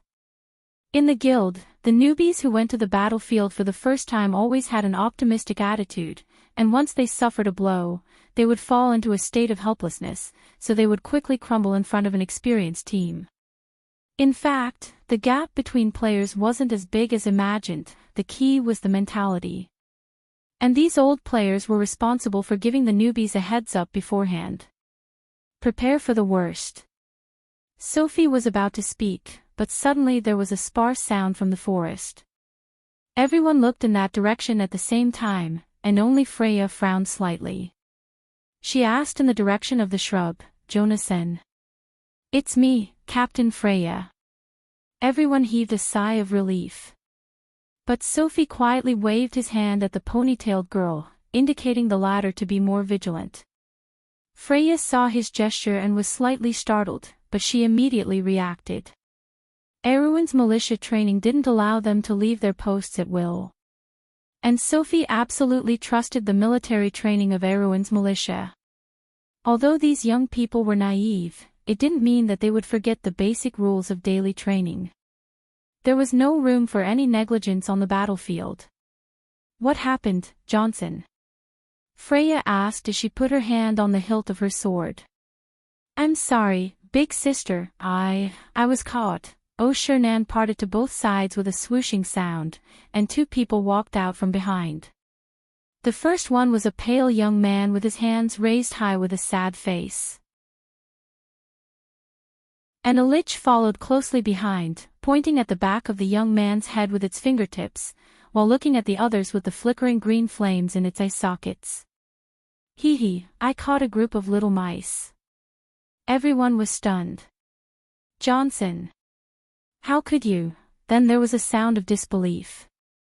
Note, unyielding, the first awakened ability is called the bloodline ability. It's not something every character has, or rather, the protagonist doesn't realize it. There are 2 main abilities of unyielding. First, stubbornness. it ignores all physical attacks during the duration, unless the person is beheaded or the heart is damaged. Also, willpower is increased to 10 ounces. This will cause the creature to be able to stay awake for 5 minutes after being fatally injured, even if it stops breathing. Second, self-healing. It strengthens the body's self-recovery ability, but this ability only works after the injury is stable. The bloodline ability will gradually strengthen as the character gets stronger, thus showing more characteristics. P.S. Looks like the dream of the third update will be shattered again. Also, I noticed that many brothers don't read the notifications, because the effect of the noon update isn't good, so the normal update will be at 12 a.m. and 6 p.m.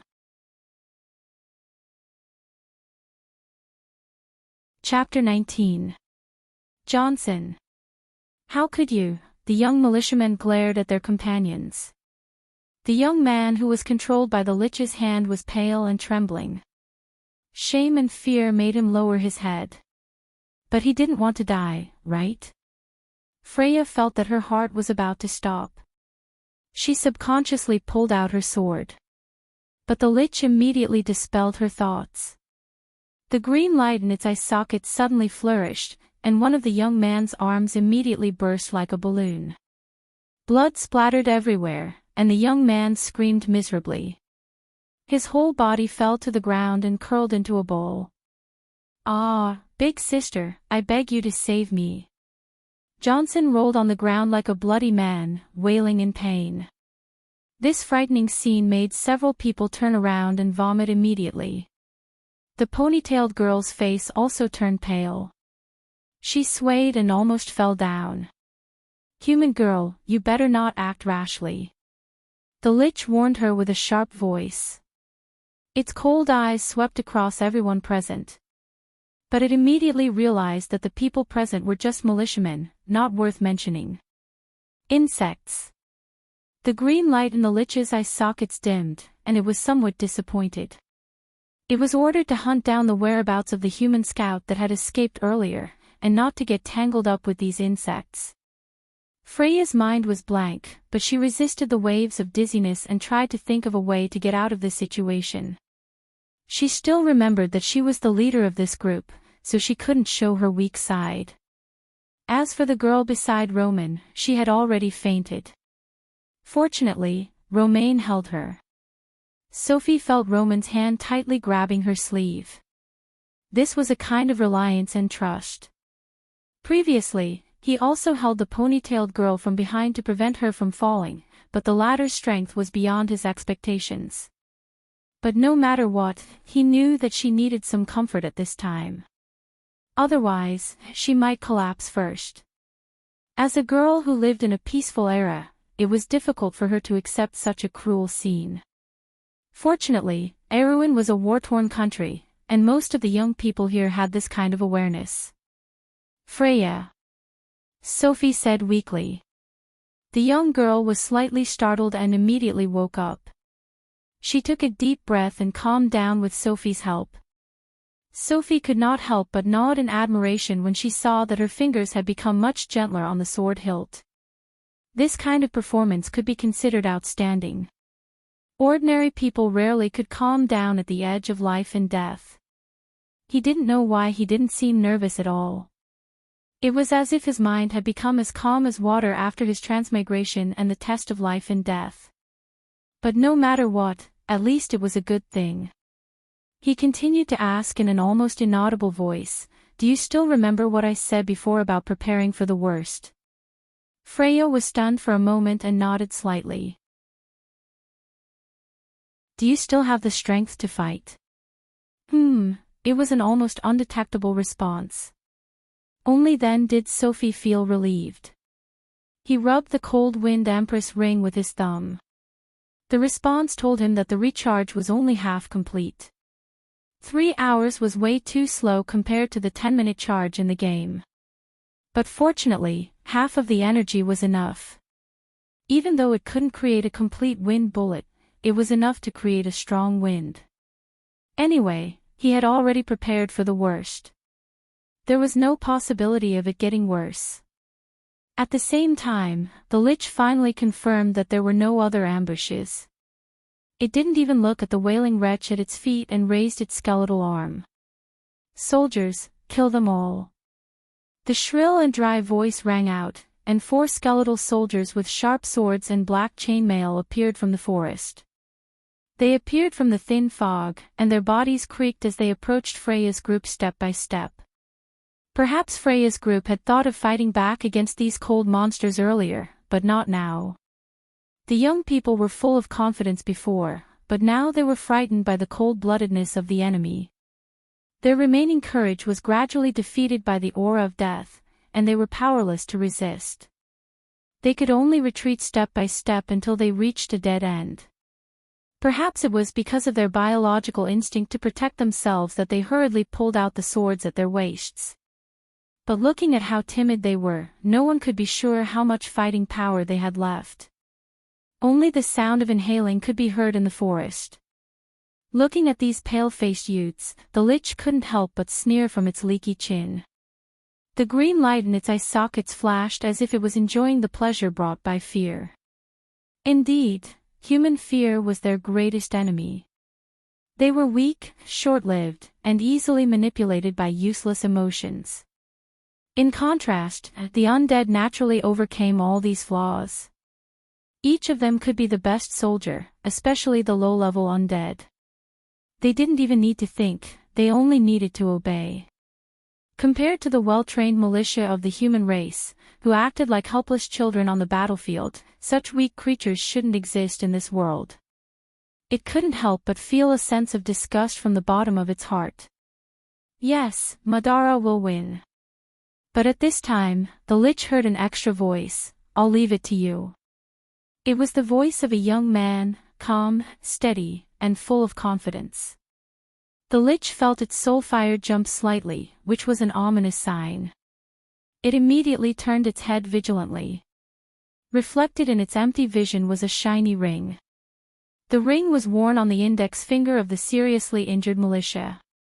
It had never paid attention to that guy before. What was there to pay attention to a half-dead human? Pretending to be seriously injured could deceive others, but it certainly couldn't deceive the undead. These cold-blooded monsters that crawled out of their graves could look directly at the soul fire of a living creature. Sophie's weak and dim soul fire was definitely not fake.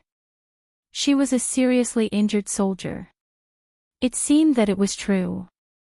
But the real threat came from the ring on her hand. It was a magic ring.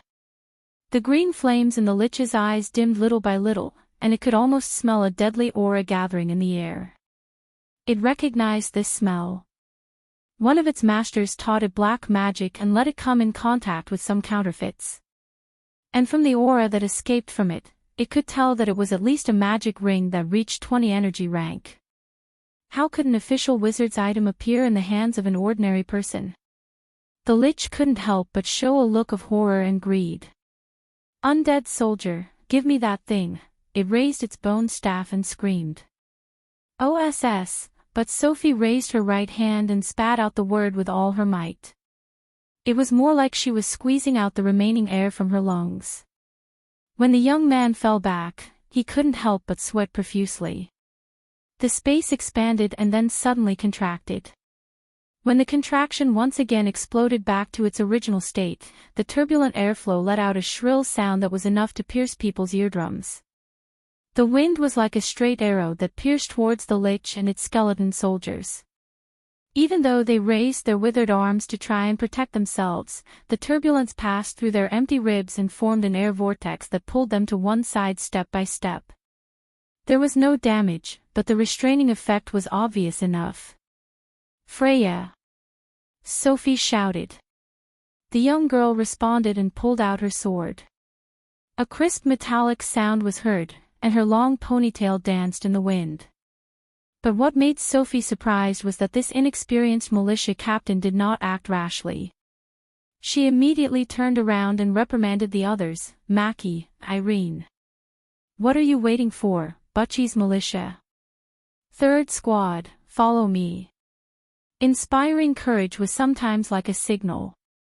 In a life-and-death situation, a sentence, a hint could make people explode with endless power. But there was a condition, and that was to be calm. One person's calmness could affect more people, just like now.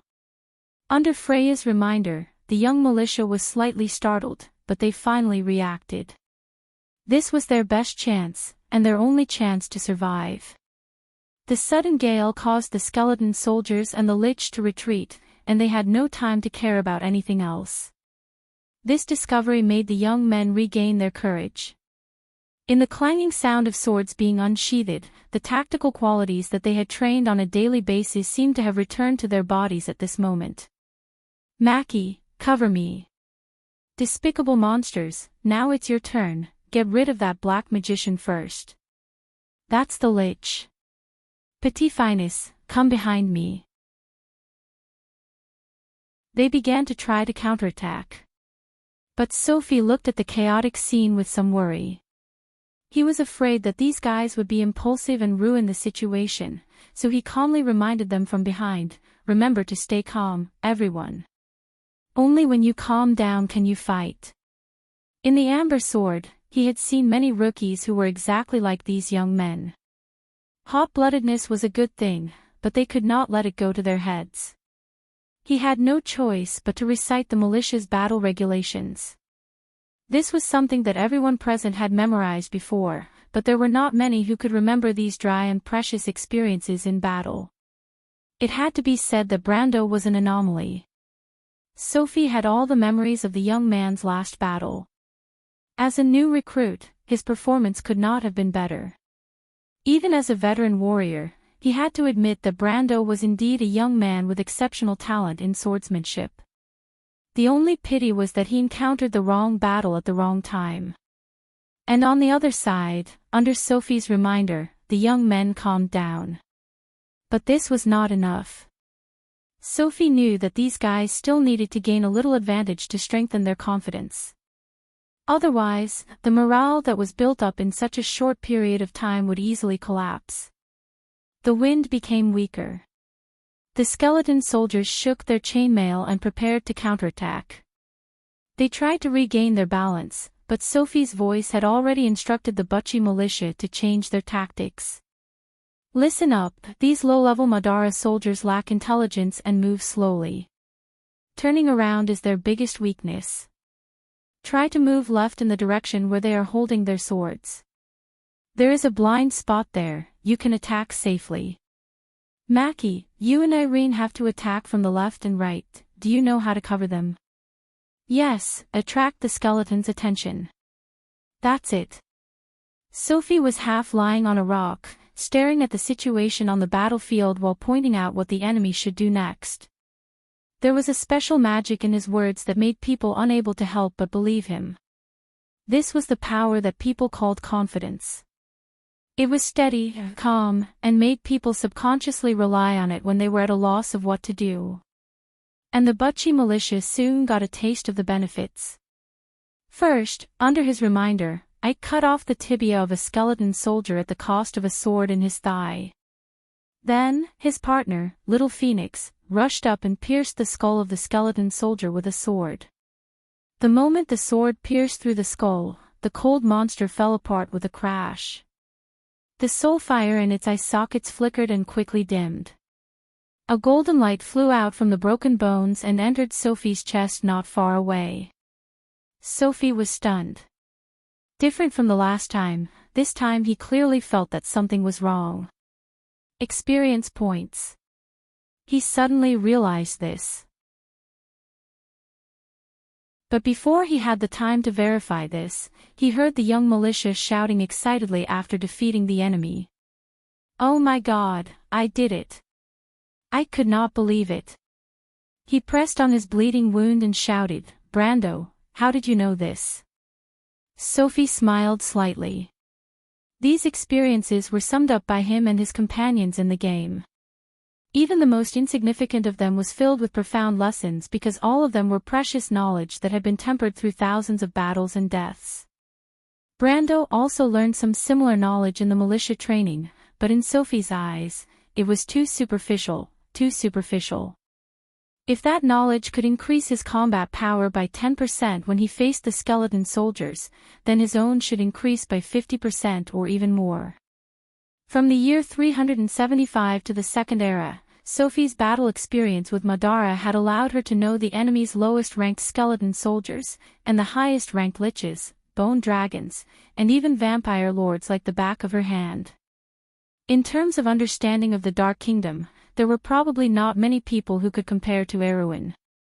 After all, before the First War of the Black Rose, the relationship between Madara and the Light World was not as tense as it was later. Friction and conflicts were not as frequent. Of course, these experiences were one of the things that Sophie was most proud of in this world. Relying on his familiarity with this world, he was confident that he could continue to walk, step by step, and return to his previous heights. But now, he had to finish the work at hand. He did not know if the gust of wind caused by before had attracted other people's attention. For safety's sake, he had to finish the battle quickly. Thinking of this, his gaze fell on the lich. This was a troublesome enemy. P.S. Some friends don't quite understand the conditions for this book to be on the list. I will explain it to everyone here. The list for this book is the weekly potential new book list. The conditions for the new book list are: the second or more published works after becoming a Chidian author, the total word count is less than 200,000 words, the book has been in the Chidian library for 30 days, and the book has been updated once every 3 days. The formula for calculating the potential value of new book list and new book list is the week's clicks *5 plus the week's recommendations *10 plus the total collection 2. The clicks will only be counted as clicks by members. It must be clicks by members who have logged in. It will only be counted once every 6 hours. Today, this book's ranking rose by 2 places to the 22nd place. I hope to advance a little more tomorrow. Finally, I will continue to make a wish to be in the top 12. Chapter 20. Lesser liches were good at 2 spells, Veil of Darkness and Decay. These 2 spells were both black magic with the element of evil. In the game, dark magic was brought to the land by the Myurnas. The Myurnas were servants of the Dark Dragon. In the chaotic era before the beginning of the First Era, they lived on the frozen plateau north of Cruz. The Myurnas were good at using necromancy and dark witchcraft. Later on, these 2 spells, as well as all offensive spells other than elemental, nature, and holy magic were collectively known as dark magic. After the Holy War, the Flame King Gretel drove these dark creatures to the cold east. It was said that no one had seen them since then. However, the Myurnas definitely existed. In the Codex of Darkness, the Dark Lords who were exiled to Madara learned their dark witchcraft from these demons. However, Veil of Darkness was not really called dark magic because it was a support-type concealment spell. This spell happened to be able to cover the tracks of a small group of skeleton soldiers. Of course, it did not mean that they would completely disappear. One could imagine a camouflage spell that blended into a dark background. Yes, it did not cover sounds, smells, or anything other than vision, and it was limited to a certain distance. However, in the dark, this spell became the best cover for Madara's undead army. This was also the main reason why Madara's undead army often chose to move at night. As for Decay, Freya and the others had already seen this terrifying dark magic from Jonathan. This was a vicious attack spell, and also the main attack method of liches. It relied on negative energy to corrode the enemy. The more negative the enemy's emotions were, the weaker their willpower was, and the more damage they would receive from the spell. Until death. This spell was similar to the majority of black magic. It amplified negative energy in order to materialize destructive power. Possessing mysterious dark magic and commanding skeleton soldiers who did not have the ability to think, they were stronger and had a cunning nature. It seemed that liches were an enemy that was difficult to defeat. However, Sophie knew another secret. Liches did not have the ability to cast spells. Their true power came from the bone staff in their hands. It was a powerful magic item that belonged to every liches. Once it left their hands, it would turn back into an ordinary staff. Knowing this, it was easy to understand how the tactics around it should be carried out. As another skeleton soldier fell, under Sophie's reminder, Freya and Irene, the strongest swordswoman in the militia, surrounded the lich who was preparing a spell. Attack its hand. Black witchcraft isn't as mysterious as you think it is. Sophie pointed out the weakness of the undead monster. Do you see its hand gesture? Stop it from completing its spell and take its bone staff. The lich suddenly raised its head and looked at Sophie. A ball of phosphorescent green flames flickered with resentment. Sophie choked and felt her throat go dry. She knew that the zombie had its eyes on her. But she quickly calmed down. It was impossible for the zombie to bypass the militia and attack her. But being stared at by a lifeless, cold monster was not a comfortable thing. Sophie had to stop and wait for Freya and Irene's attacks to take effect. The lich smiled eerily and shook its bone staff. The darkness around it swayed like ripples and drowned it. When Irene's long sword pierced through the air, it only pierced through the air. The undead monster's original position was now empty. The young man was slightly stunned. Sophie's expression did not change. She was too familiar with the tricks of these guys. Irene, it's on your left. Irene did not react for a moment. But Freya, who caught up from behind, had already swung her sword. The sword drew a straight silver line in the dim environment. Just as it was about to reach the position that Sophie pointed out, the lich had already staggered back. Everyone saw the shadow that was retreating like flowing water. Human, who are you? You're not a militia. A sharp voice burst out from the shadow. The lich seemed to be flustered and exasperated. Indeed, it was impossible for a militia to know so much. Some of what Sophie said was only spread among the wizards in Madara. But Sophie did not answer, and Freya's second sword followed. The lich's eyes flashed with green light. It raised its bone staff and pushed the girl's sword away. The lich had won. 7 energy rank, and Freya's strength was probably not higher than Brando's. The ponytailed girl's attack was easily diverted to the side. She rushed forward a few steps before stopping. She immediately covered her left shoulder and frowned slightly. The arrow wound from before seemed to have split open again. Big sister, let Maki do it, your injury. Irene saw this scene and could not help but shout as she blocked the lich's attack. Maki and Petit Finesse caught up from behind. Petit Finesse, back off. But Freya held her sword horizontally in front of the lich and ordered sternly. But I'm also a militia. The lich shouted indignantly. Back off, do you hear me? Petit Finesse was so angry that his neck turned red, but even so, he did not dare to disobey Freya's order. Freya had always been the leader of this group of youths. The girl was kind and had her own principles, and everyone was very respectful towards such a leader. Sophie shook her head at the back. The battlefield was not a place to argue. But the ponytailed girl's persistence made him feel good. Girls like her were rare in his world. All 4 of you, come at me together, he said from behind. Mr. Brando, you. Freya took a deep breath and could not help but look back. The young man lying on the rock, the Roman, was still standing beside him. He looked at her with an innocent expression and even winked at her. This damned girl, she defected to the enemy so quickly. She could not help but feel annoyed. The lich is a very difficult enemy to deal with. The 4 of you can cover each other. Sophie answered seriously. But Petit Finesse, he's also a militia. Freya bit her lips and looked back. Maki and Irene were retreating under the lich's attacks. If the undead monster found a chance to cast spells, this group would lose even more members. That was not something she could afford to lose. Thinking of this, she could only nod, all right. Hooray! Brando, you're amazing! Petit Finus shouted and immediately unsheathed his sword.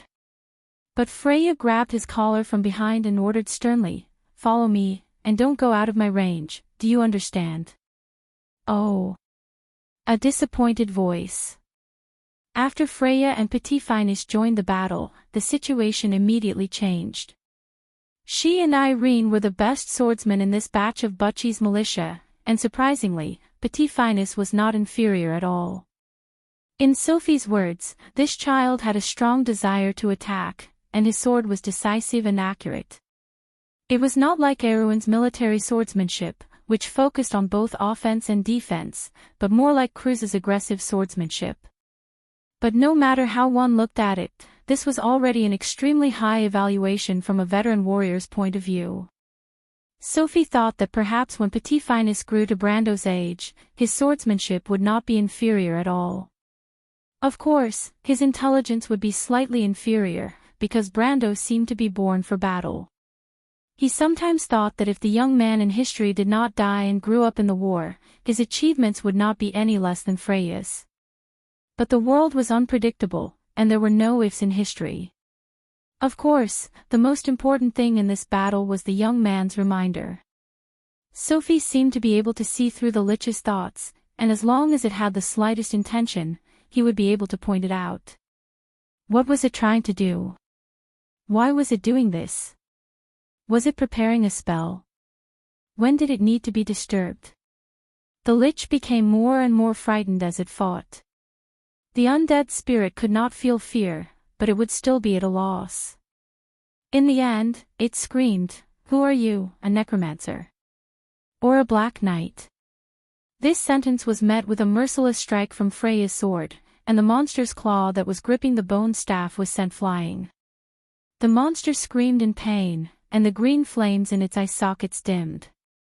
Despicable human, the battle finally ended with Mackie's sword, and the Lich was already exhausted from dealing with it. After its hands and bone staff were shattered, it howled unwillingly, and looked on helplessly as the sharp blade cut into its skull. With a crack, the soul fire burst out from its body.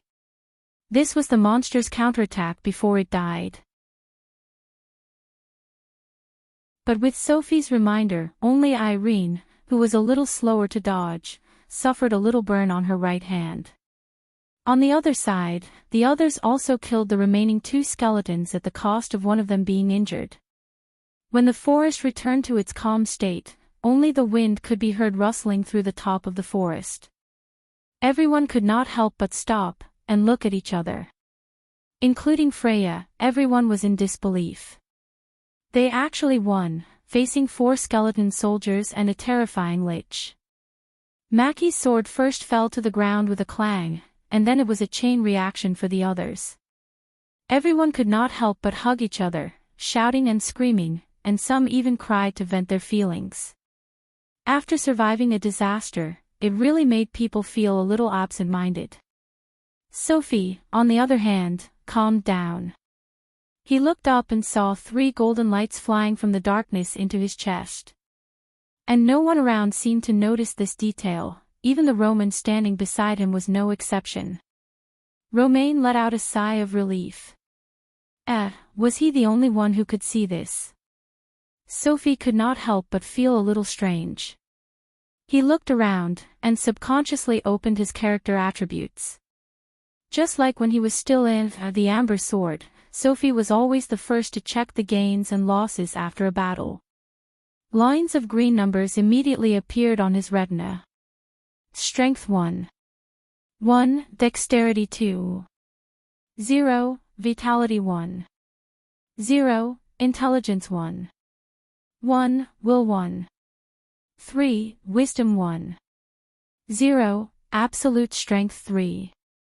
5. Elemental Attribute, Unawakened, Brando, Human Male, Level 1, Strength System, Physical, Melee, Talent, Unyielding, XP, 4, Commoner level 1, Militia level 2, 6/10 HP, weak, near death 10%, bandaged, recovers 1 HP per day.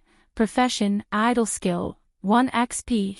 Commoner, basic knowledge, level 1, geographical knowledge, level 0, local knowledge. Level 1, militia, military swordsmanship, level 1, fighting skills, level 1, tactical theory, level 0, military organization, level 0. The attributes that changed were strength and vitality, which meant that his physical fitness had improved from the militia training, leveling up.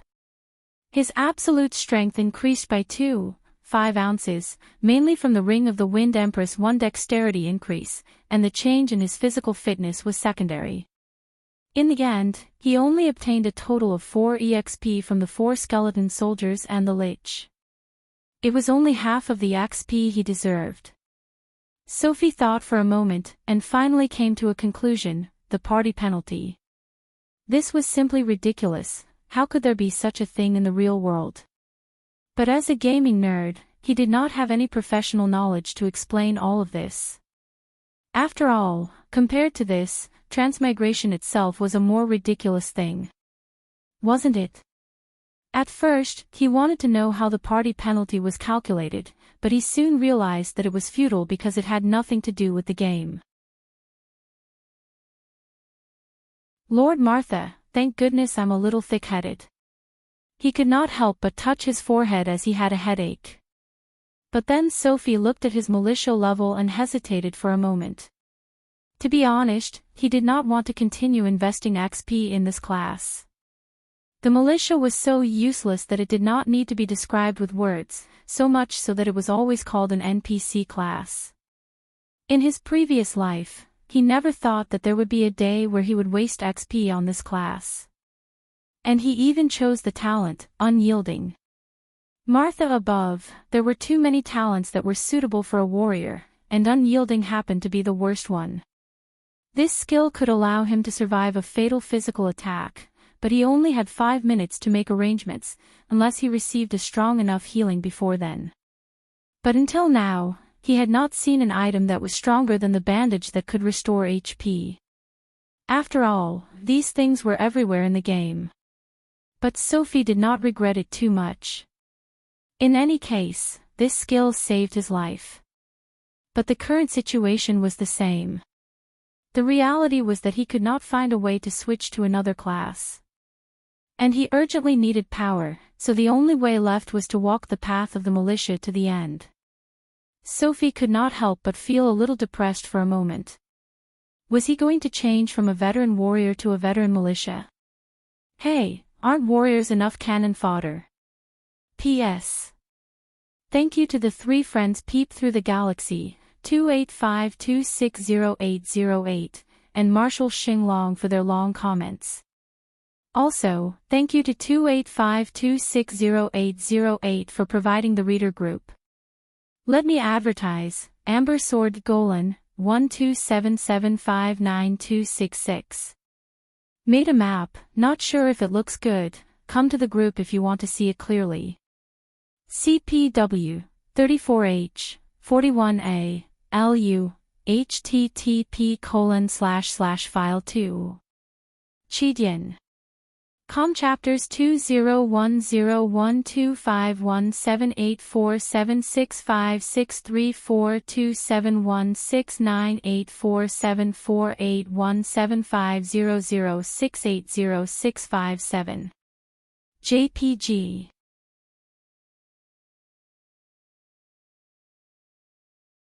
Chapter 21. Sophie stared at his stats for a while, but in the end, he didn't make a decision. It was better to take one step at a time. After all, it wasn't time yet. However, because he had leveled up once, he had to use the 10 skill points immediately. After all, in a dangerous environment, every bit of extra strength counted.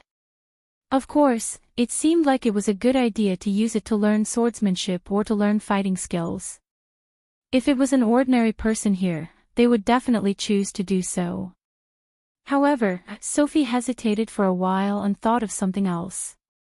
Thus, he let the data fade from his retina and raised his head to look at the others. He found that these young militiamen were still immersed in the excitement from before. He was slightly startled, and then his face showed a serious expression. This wasn't a good sign. He motioned for Roman to help him up a little, and then raised his voice and asked, "I say, do you think you're safe?" His voice wasn't loud, but it made everyone present stop.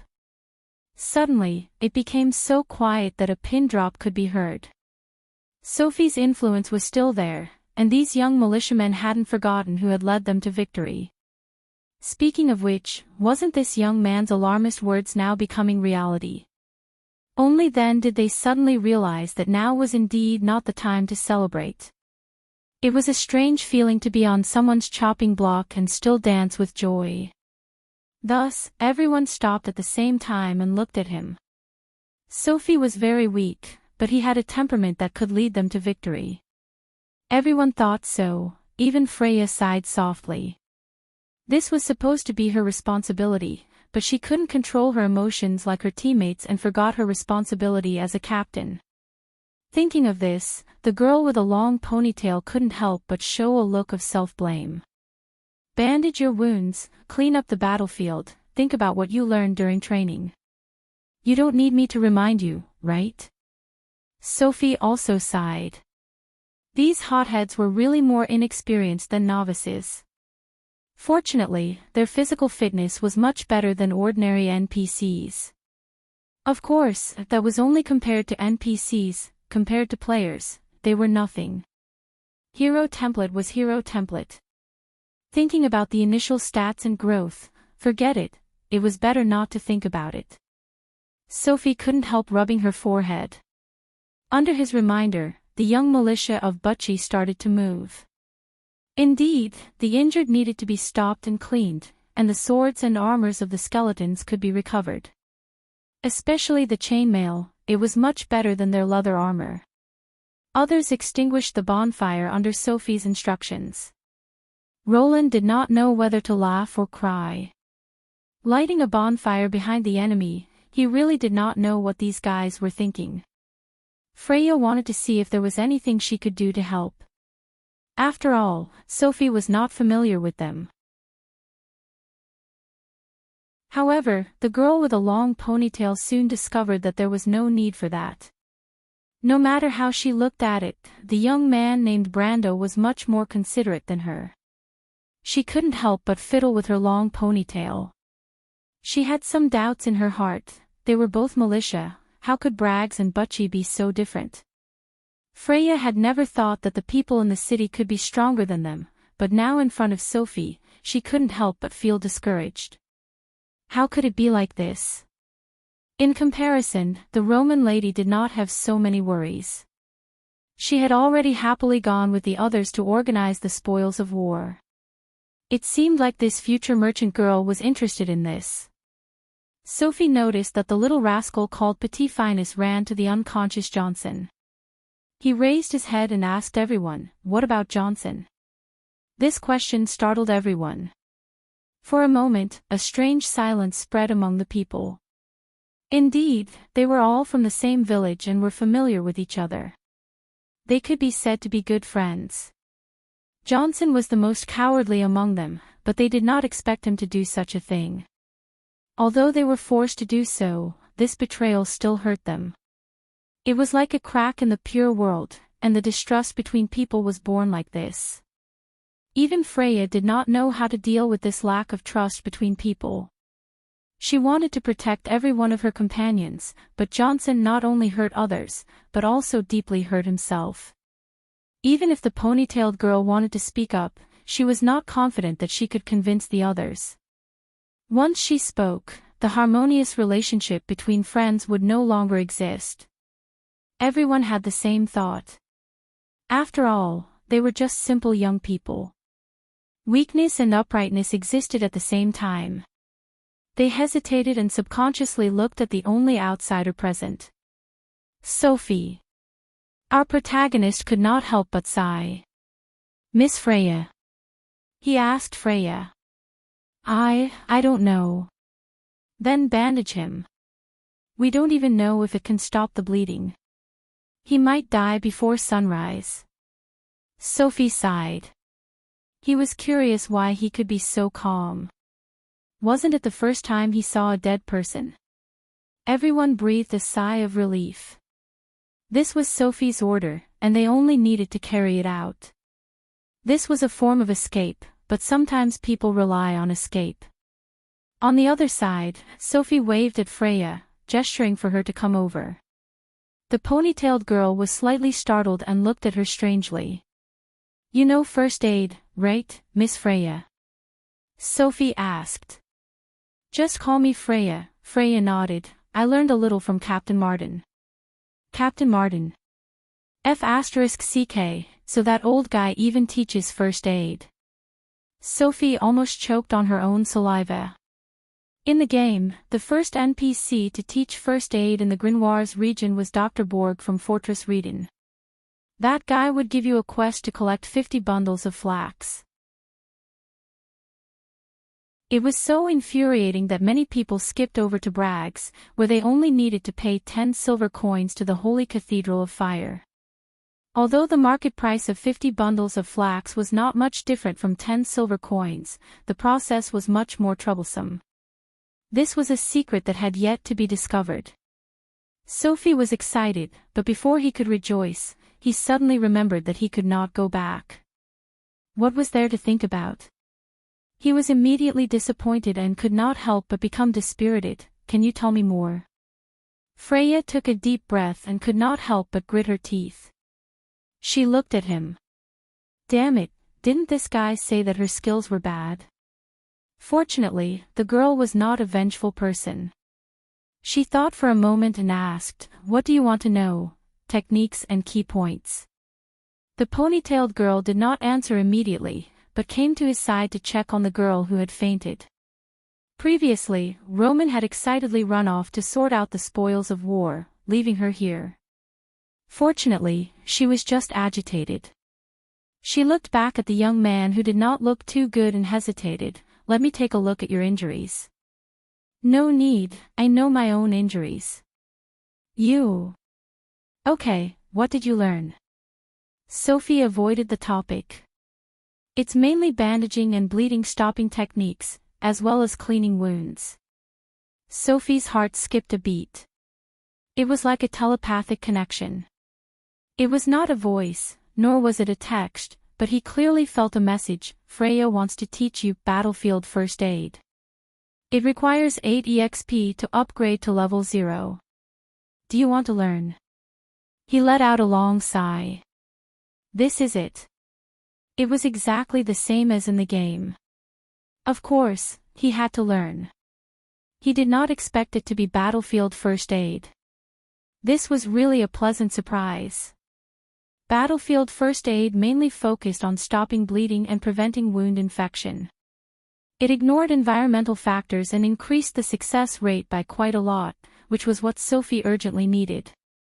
He remembered that in the game, only the priests of the Holy Cathedral of Fire knew battlefield first aid, and players from the Theology faction were the easiest to learn this skill.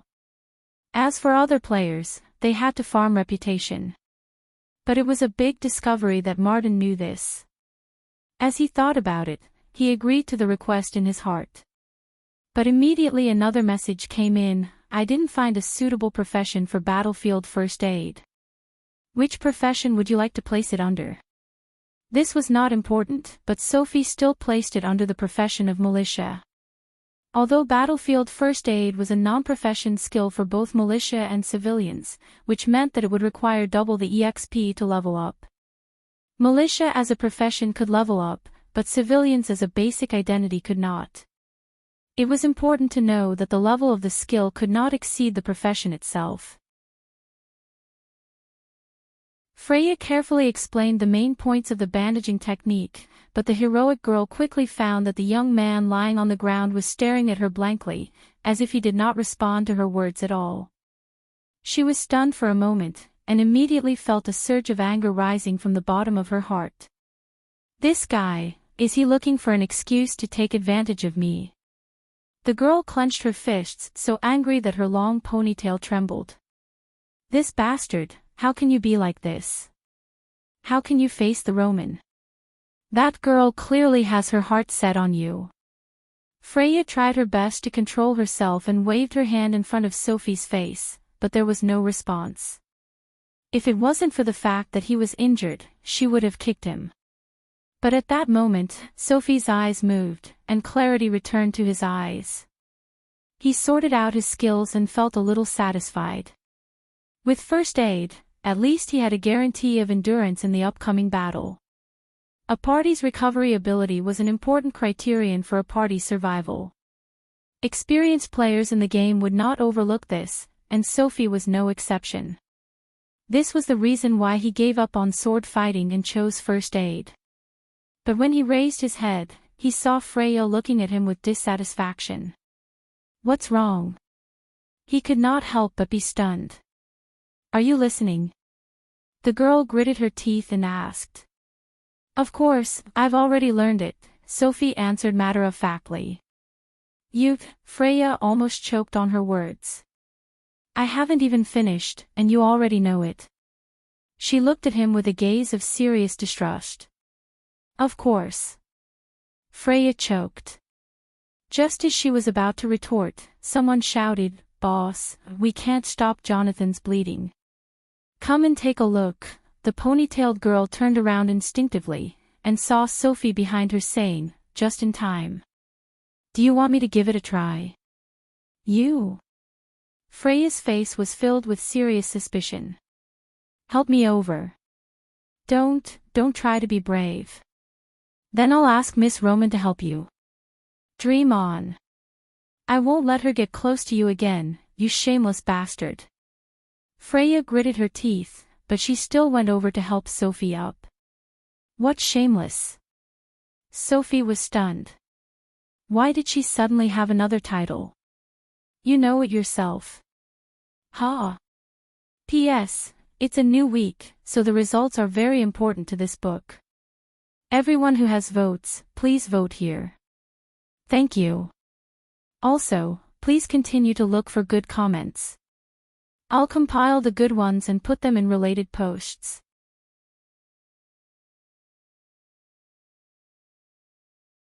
Chapter 22.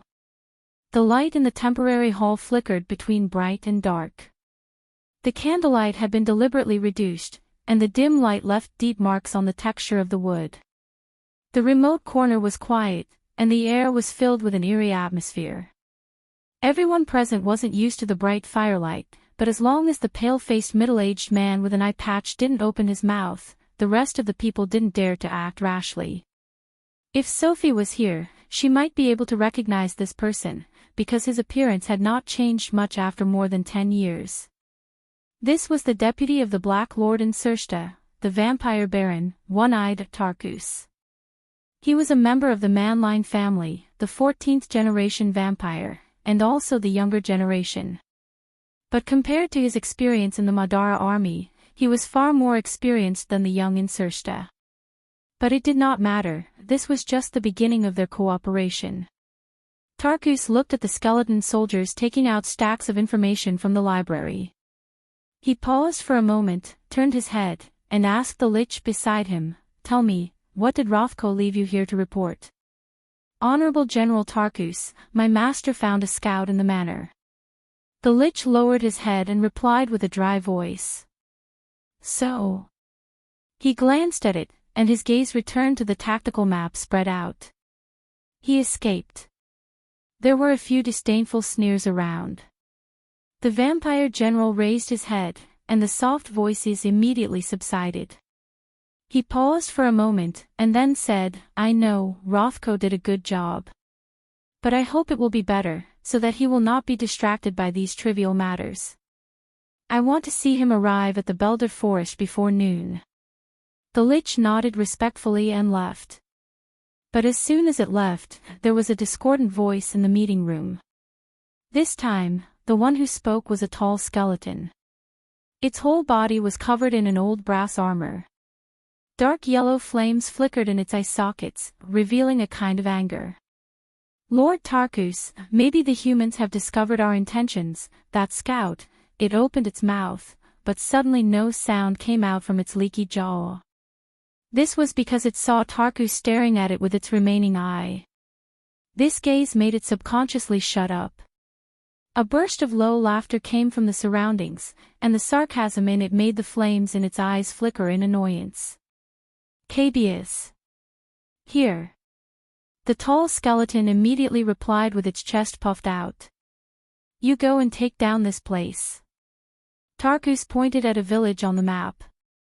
Before sunrise, he pointed at the roof again. "I want to see the results." "Yes, Lord Tarkus." "Wisa, Ebden." "Here." They answered in unison. "All of you, attack Verbin and seal off the River of Daggers." "Yes, Lord Tarkus." "Jinx." "Here. I'll give you 2 squads. Search and clear this area." "Yes." Tarkus raised his head and coldly swept his gaze over everyone. "You are all nobles of the darkness. We want to see you execute my every order gracefully and swiftly, meticulously. Fortress Reden is our next target." He took the lead and stood up. He placed his pale hand on his left shoulder and chanted, "Madara will be victorious." All the undead stood up and replied in a low voice, "Madara will be victorious." Tarkus lowered his head and looked at the map again. He first saw the red pine forest in the south of Buchi, then moved up to Green Village, Belder Forest, and then Fortress Reden. Human scouts. He smiled coldly. At the same time, the full moon shone on top of the pine forest. There were no wolves howling in the mountains of Yusong, but there was a wind in the black pine forest. The cold wind was like smoke that passed through the branches of the trees.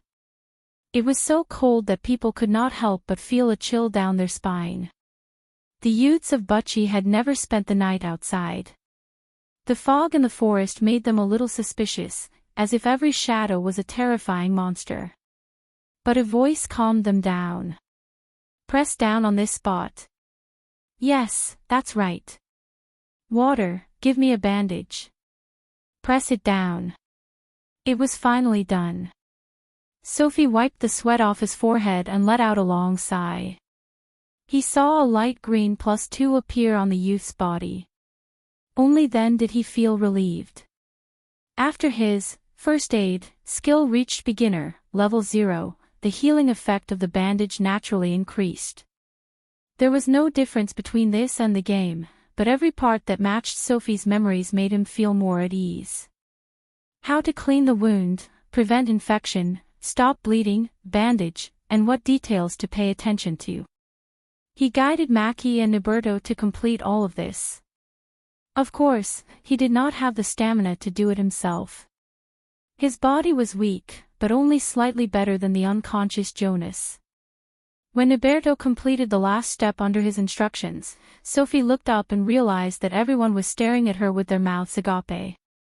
Professional. This was the only comment they had in their hearts.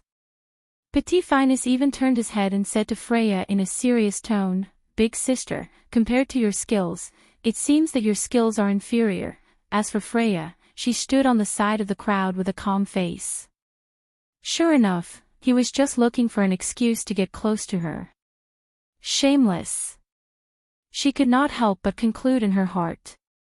She looked at the Roman with some concern, only to see him counting the spoils on the ground with a smug look on his face. This damned girl. However, only Sophie himself knew that all his knowledge came from the skill, battlefield first aid. It was only when he recalled the skill in the list that all the knowledge appeared in his mind. And in the young man's memory, most of the beginner first aid knowledge came from the first 3 sections of the book, Gerson's Holy Cross, which mainly talked about bandaging skills. Sophie happened to know Gerson in the game, the current high priest of Brags. The content of the book was as if he had seen it himself, as if he had studied it hundreds of times. The feeling of being at ease was like learning first aid skills with a plugin. Unfortunately, there was a price to pay for using a plugin. On the other hand, Sophie quickly understood that in fact, there were a total of 10 members in Butchie's third militia team. Including Freya, there was Mackie, Irene, Ike, and Petit Finus, who he was familiar with. Then there was Niberto and Vlad, who did not like to talk much. The two brothers' families were mountain people who migrated from the Bora region. They inherited the quiet nature of the locals and loved to do more than talk. Then there was Jonas, but the latter was unconscious and the chances of waking up were not high. Then there was the dreamy merchant girl, and the girl who was with her.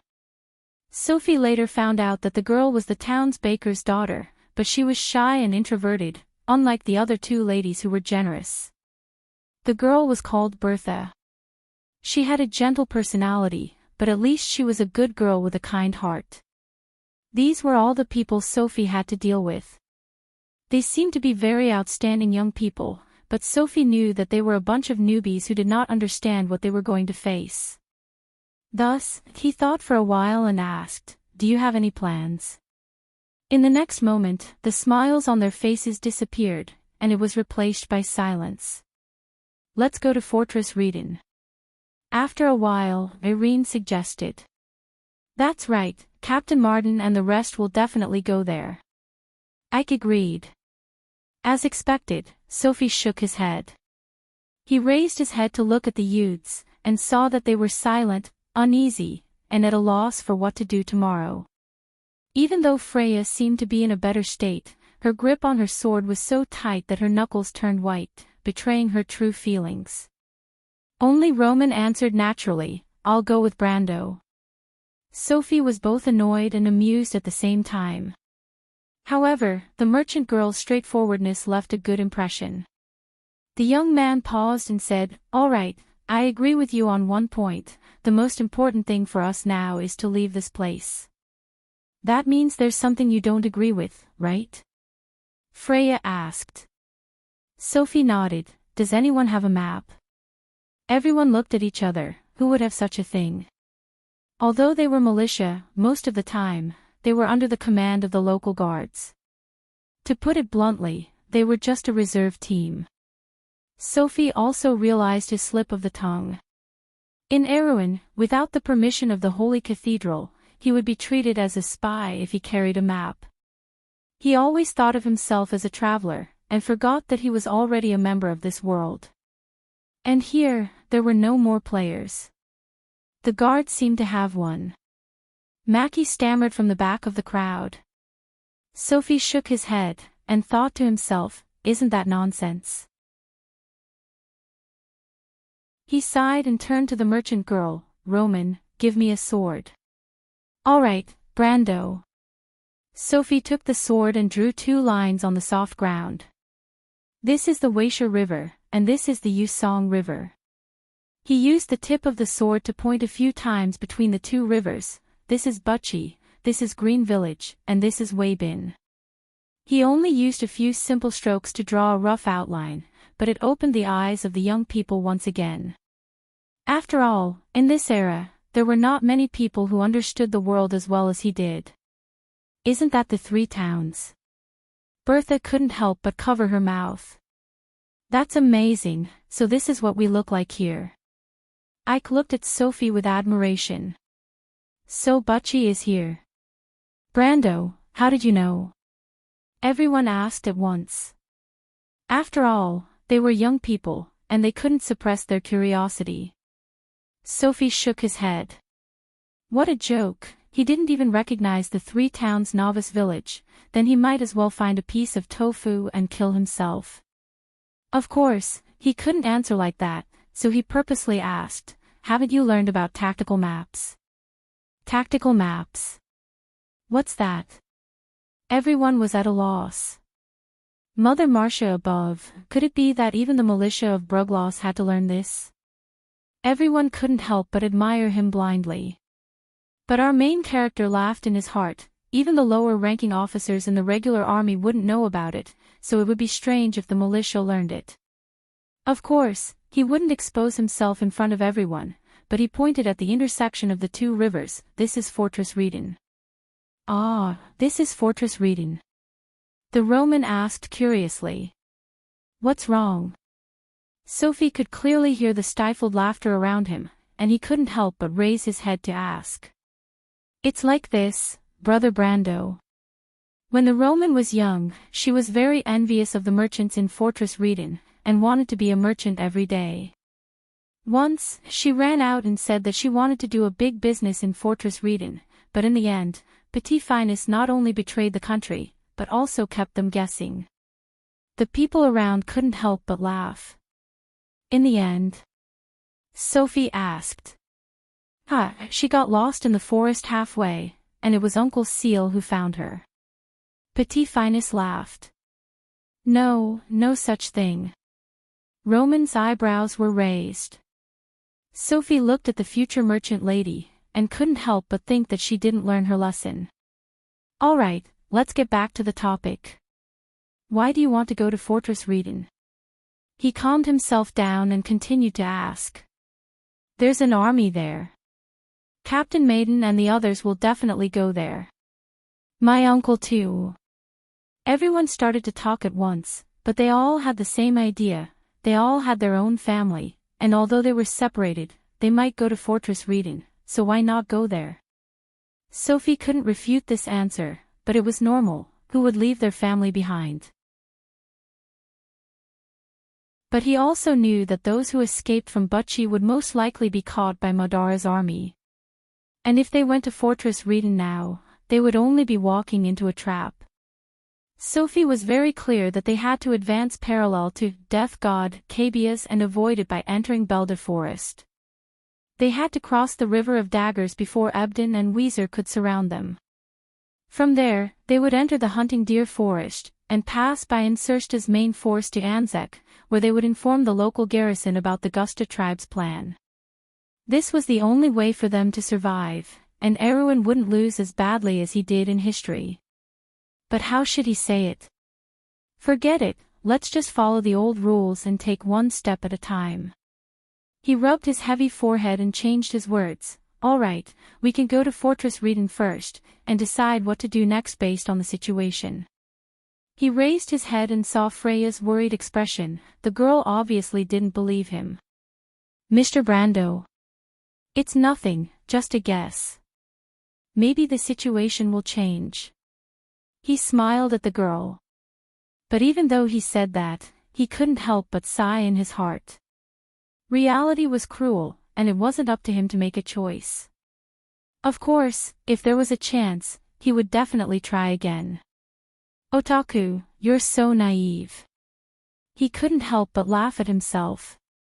P.S. My grades never went up, sigh.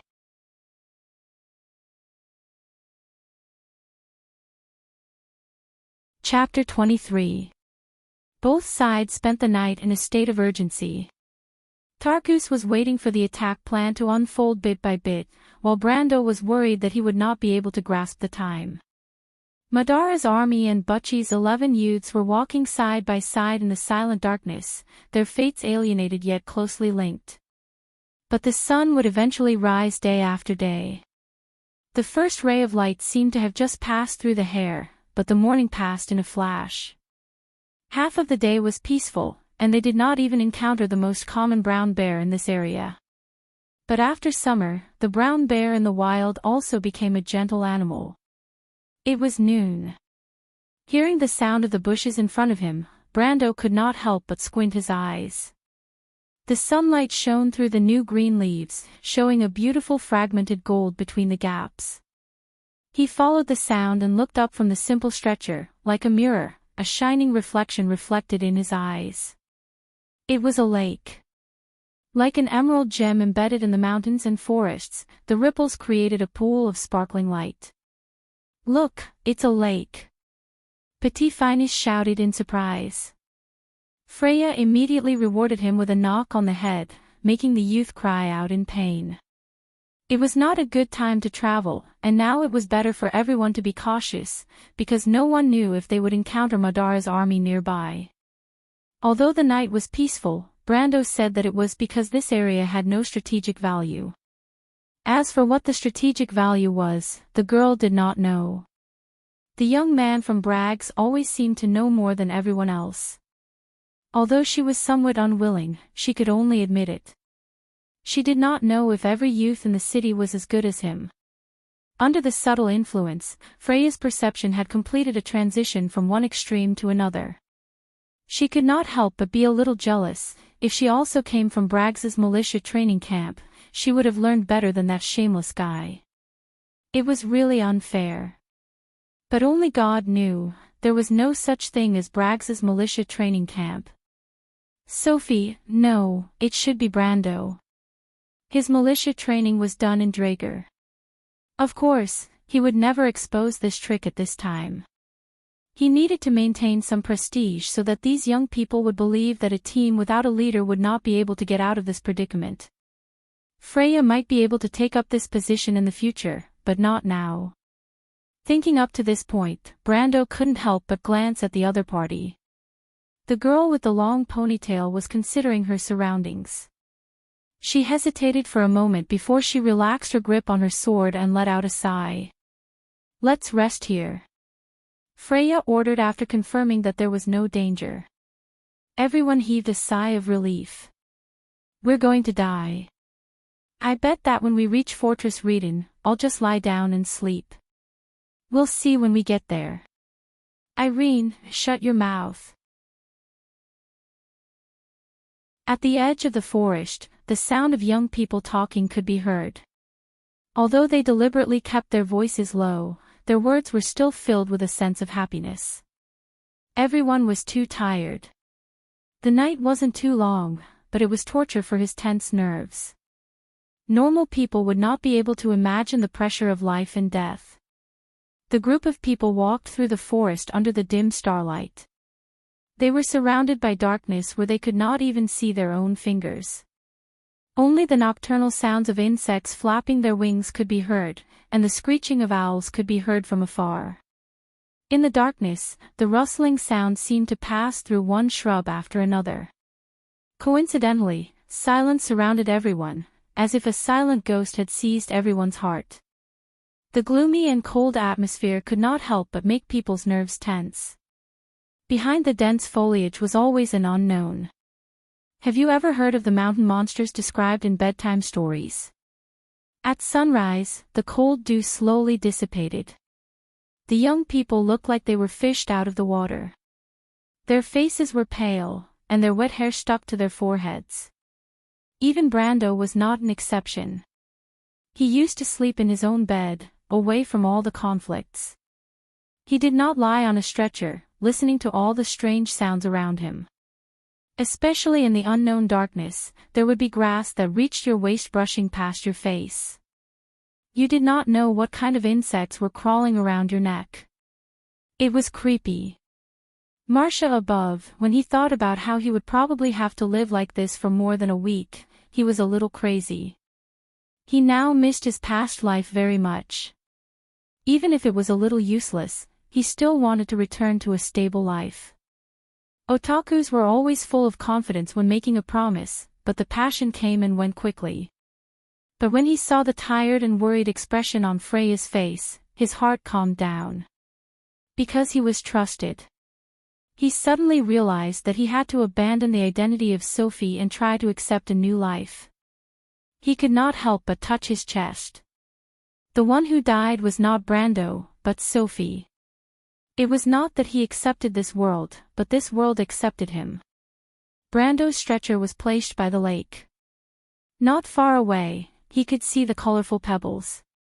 He first checked Jonathan's condition. The latter miraculously survived, but his physical condition was not good. "How is he?" Mackie could not help but ask. "It's hard to say." "Sophie, no, he should be called Brando now." He shook his head. Mackie was silent and stared at the lake in a daze. This lake was called Lake Che. They came here, which meant that they were close enough to the Green Village. But among all the people present, only Brando knew the correct direction. The young man looked in one direction. In that direction, there were a few faint traces of gray smoke in the sky. It seemed that Cabias had already attacked the village. Its fate was not far from Butchie's. Madara's army attacked quickly, just like he remembered in the game. In fact, Brando still remembered this lake. He raised his head and looked at the other side of the lake. In that direction, the trees were lush, and under the dark mountains, he could no longer see the familiar figures of the past. He remembered that he had leveled up in this area for a long time, with brown bears and foxes. Thinking of the days when he sold leather to make money in the game, Brando could not help but smile. He removed his hand from Jonathan's forehead and said to Mackie, "Do me a favor." "What is it?" "Help me take off the bandage." Brando wanted to change the bandage, but before that, he wanted to let the Roman distribute the roll of sausages he took from his house. He wanted everyone to have a taste of the black sausages from the Grimoires region. He did not know whether to laugh or cry. These young people did not even think of preparing food before they escaped from Butchie. Even Freya, who looked so calm and steady, did not think of this possibility. That was why they only had one roll of sausages left. "Why don't you tell me what you saw on the day you left Butchie, and learn more about the enemy?" "Ouch, Mackie, be gentler." His eyebrows twitched as he gasped in pain. Freya saw this scene and could not help but sigh. "Let me do it, move aside, Mackie." The young man was stunned, and the girl with the long ponytail had already walked in front of him. "Is it okay to distribute the food like this?" She lowered her head and carefully removed the bandage for Brando. She hesitated for a moment before asking in a small voice. "What problem?" "This guy, he knows what I'm talking about." Freya could not help but grit her teeth, but what made Brando laugh was that even so, this kind girl did not dare to do anything with her hands. "You know what I'm talking about, we can't go to Fortress Reden, right?" Freya's voice was even lower, almost inaudible. Brando could not help but look at this girl again. Of course he felt that her light brown ponytail suited her temperament very well. He thought for a moment and asked, "Your aunt and uncle should be in the group, right?" Freya lowered her head, and her hand that was removing the bandage stopped for a moment. "I'm sorry," Brando sighed, "if there's a chance, I'll try my best. But I can't guarantee anything, I can't take on such a big responsibility." "Thank you." An almost undetectable answer. "Big sister Freya, big brother Brando, what are you whispering about?" Petit Finus's untimely voice sounded at this time. He was sitting under a beech tree, curiously looking at the two of them. If Big Sister Freya was someone he had always admired, then Brando was this young man's new idol. His words successfully attracted everyone's attention, and everyone's eyes turned to him at the same time. Freya's face suddenly turned red. Only then did she realize that she was too close to that guy. She quickly took a step back and explained, "No, nothing, we're just discussing."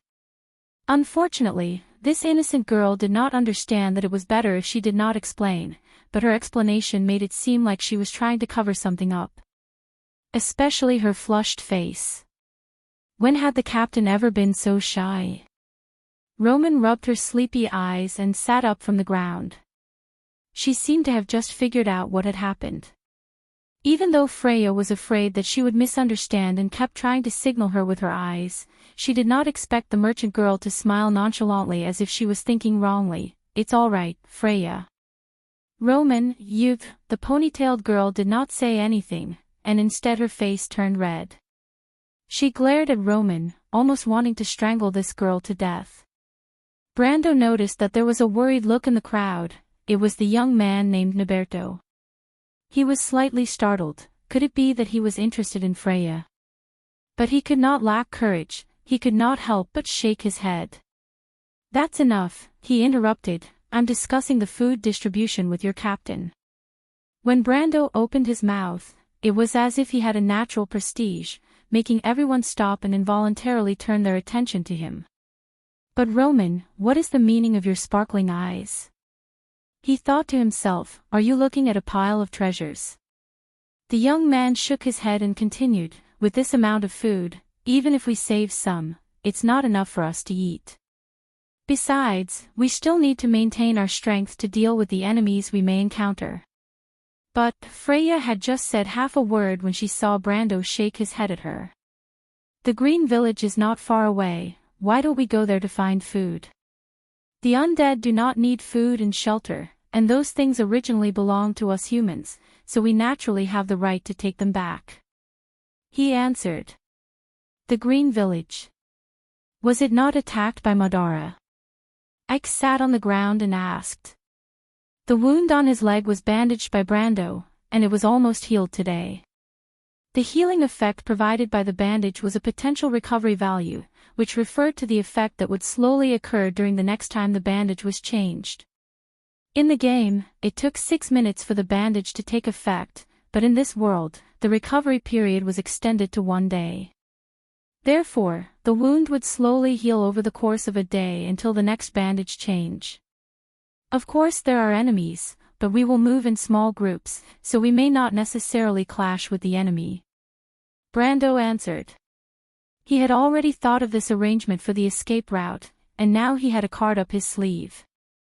Small groups, does that mean we'll sneak in? Petit Finus was immediately interested.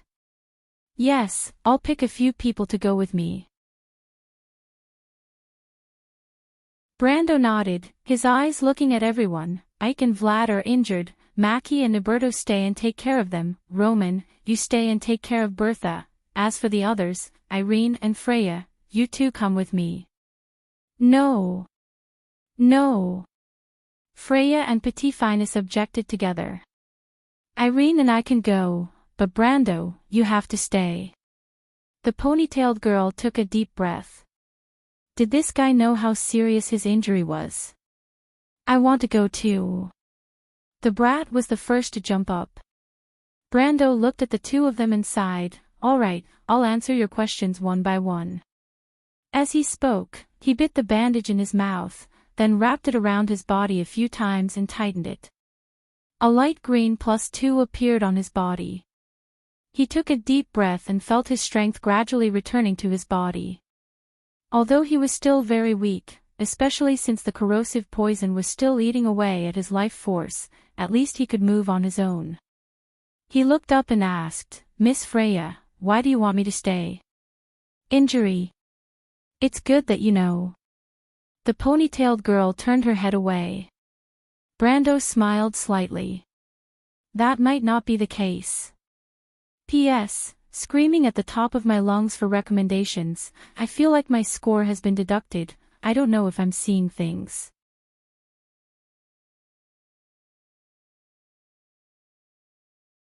Chapter 24. Not going to Green Village. That's impossible, Brando knew something that would have a huge impact on his future plans. Therefore, whether it was to stock up on food or to verify his hypothesis, he had to go to the village that might have been occupied by Madara. Therefore, he thought for a moment and calmly asked, if I don't go, do you know how to start? Infiltrating and searching is not something that can be taken for granted, it requires careful planning and investigation beforehand. Infiltrating and searching were the strengths of those who had invested a lot of training in the shadows, such as the Nightingale and the Hunter. As a warrior, Brando didn't know much about them, but after all, he had formed a team with them and gone on a mission. With this kind of memory, he was much better than these militia. Freya shook her head. It was not that she didn't understand, but Brando's injuries were too serious. You can tell us what to do, and leave the rest to us. Brando wasn't surprised by Freya's rejection. He knew that he had to choose the persuasion method that he was good at. For example, the wisdom of a veteran warrior, Roman. Yes. Give me your sword. He opened his hand to the side. Here, Brando. The Roman held the sword with both hands and confidently handed it to him. Thank you. Brando took the sword, took a deep breath, and tried to adjust his condition to the best. He was in a weakened state with less than 40% of his HP, and the decaying poison made him unable to use the other 20% of his strength. In other words, he could only use 0.6 ounces at most. It was about the same as a 14-year-old boy. There is not much time. To prove that I have the ability to participate in this expedition, we might as well use an ancient and traditional method to decide. He pulled out the sword, the way warriors talk. Our protagonist looked around and found that everyone looked as if they had misheard him. Martha above, in this batch of Butchie militia, Freya deserved to be called the #1 swordswoman, even Irene was defeated by her. Brother, do you really know how bad your condition is right now? The same question popped up in their minds. Brando, don't joke around. Freya said somewhat angrily. She was quite confident in her swordsmanship. If Brando could defeat her in this state, did he think that he was a veteran who had experienced the November War? Brando didn't say a word. He only made a please gesture with his sword. The ponytailed girl was so angry that she almost blacked out. She thought that there should be a limit to being reckless, but it seemed that the reality was not as she thought. She gritted her teeth and made up her mind to use reality to teach Brando a lesson. Freya straightened her sword and slashed vertically without thinking. Her basic skills were outstanding. Her sword was very steady and brought about a thin blade wind. Brando blocked with his sword, but the huge force from the sword almost dislocated his wrist. But he immediately flattened his sword and slashed down at the edge of Freya's sword. The young man's strength wasn't great, but it gave Freya a fright. Because she hadn't entered the attack range yet, the opponent's sword was almost touching her hand guard. Even though she was unwilling, the ponytailed girl could only return without any success. In fact, she wasn't at a disadvantage. Brando's move was very famous among the warriors' swordsmanship. It came from Cruz's battle formation swordsmanship. In the game, it was called Brando's reverse cut. This was a high-level combat swordsmanship.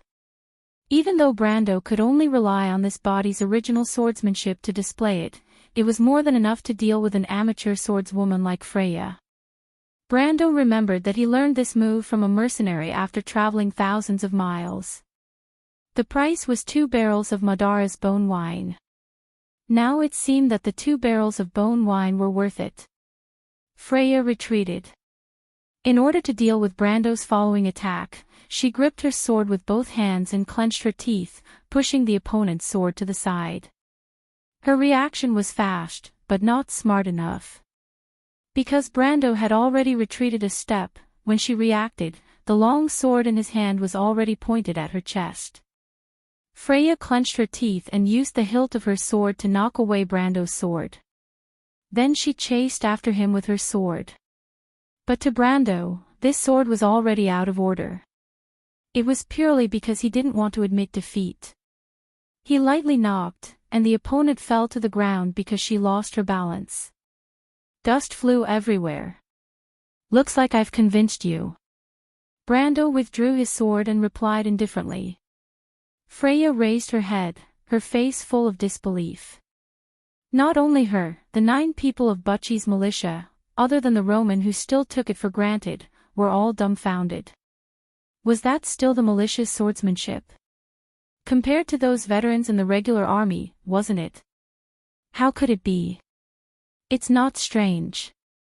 I'm Braggs's #1 swordsmanship in the 33rd batch of militia. Brando casually replied, and then you, Petit Finus, let us solve your problem. Petit Finus looked terrified and quickly shook his head. I'd better not go, you guys go. This kid. Brando couldn't help but shake his head. After agreeing with the others on the time and place to meet up, Brando, Freya, and Irene quickly set off. Time was tight, forcing them to race against time. The Green Village was about east of Lake Che, so it wasn't too far away. Especially when the 3 of them went deeper into the forest, through the dense canopy, they could see a few gray pillars of smoke in the east. The sky was getting darker and darker, and it didn't look like a good sign. According to Brando's memories and suggestions, they approached the area that Madara might occupy from the north of the village, and the facts proved that his guess was correct. The undead army had just swept through the area, leaving behind a scorched land. Looking at the burning village below, Freya's last glimmer of hope was extinguished. It seemed that Madara's army was indeed in front of them, so it would be impossible for them to reach Fortress Reden in time. She couldn't help but look at Brando, wondering what this young man was thinking. But Brando was hiding in the bushes, looking at the skeleton soldiers passing by and carefully counting the trees in front of him. He counted to the 12th tree and memorized the appearance of the tree. Green Village, south of the forest, the 12th beech tree. He remembered clearly that there was a key buried under the tree. In the game, it was an independent quest that led to a tomb in the village. He remembered who had discovered the quest. It was a priest, wasn't it? But it didn't matter because he knew that it was the tomb of a Templar knight. If everything went according to the game's development, there should be some good stuff inside. But his goal was the sword and the tomb, the Thorn of Light. It was a treasured sword infused with the power of light. At his current level, wielding it was equivalent to wielding a mini undead slaughterer. Of course, he could only imagine how powerful the legendary divine weapon would be. After confirming this, Brando turned around and pointed outside the forest. Do you see that? See what? Irene and Freya were stunned. The number of skeletons patrolling, 2 times, 4 times. Looks like there are 2 teams of Madara in the village. 22 to 24 skeleton soldiers and 2 necromancers, our protagonist replied in an experienced manner. That's a lot. Irene was shocked. Fortunately, that's not the main point. The main point is that they control the cemetery and the square. The necromancers will definitely use spirit summoning there. They will have an endless supply of reinforcements. That's what we have to be careful about. Brando continued. This is blasphemy against the dead. Freya clenched her fists in anger. Indeed, but they have the right to do so. He sighed, then pointed at the forest not far away and said, Do you see that over there? That ranch? You can use the fences and the shadows of the bushes to sneak in. There should be a cellar under the barn. It shouldn't be hard to find, and it shouldn't have been burned down. You can hide there and wait until it's dark before we come out. The girl nodded subconsciously, but suddenly realized something was wrong. How do you know? I've been here for a while. Brando answered casually. He wasn't lying. It was just that he wasn't in this world. And then, what are we going to do? Irene asked. Wait for me there. I'll come to you at night. Those monsters should be focused on summoning the skeletons. They won't bother you for the time being. If you do attract attention, you have to pay attention to your breathing and heartbeat. The undead can see your life force. Brando reminded them bit by bit. Wait, you're not with us. Freya caught on to this detail. I have my own things to do. You dash, she was about to say something when she saw the young man patting his sword. His meaning was, don't forget that I've already convinced you. But how could that be the same thing? Freya opened her mouth to refute, but Irene pulled her back and signaled her to be careful of the patrolling skeletons in Madara. Do you trust me? Brando asked softly. Freya shook her head, but hesitated and nodded. That's good. Now is the time. Hurry up and go. Don't worry, I'll come back safe and sound. He answered seriously. Freya looked at him and wanted to say something, but stopped herself. But in the end, she was pulled away by Irene. Brando watched them pass through a colorful forest and hide in the bushes below. Then they followed a fence and passed through the long meadow. Finally, they successfully sneaked into the ranch. He heaved a sigh of relief. Brando turned back and looked at the short forest below. A sense of nervousness suddenly shrouded his heart. This would be his first adventure alone in this world. Maybe it looked the same as before, but there was no failure here. There was only death. Speaking of which, he was more willing to work with Freya and the others.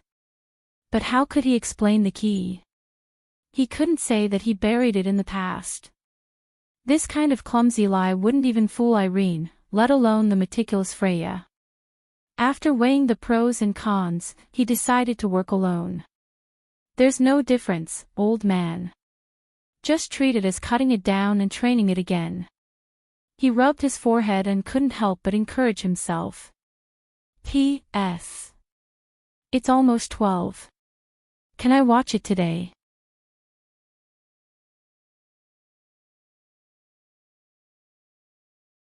Chapter 25.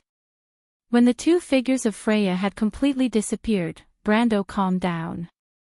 Unlike sneaking into the pasture from the other direction, where he could use the colorful forest as cover, from here to the undergrowth below, he had to be in the line of sight of a whole group of skeleton soldiers.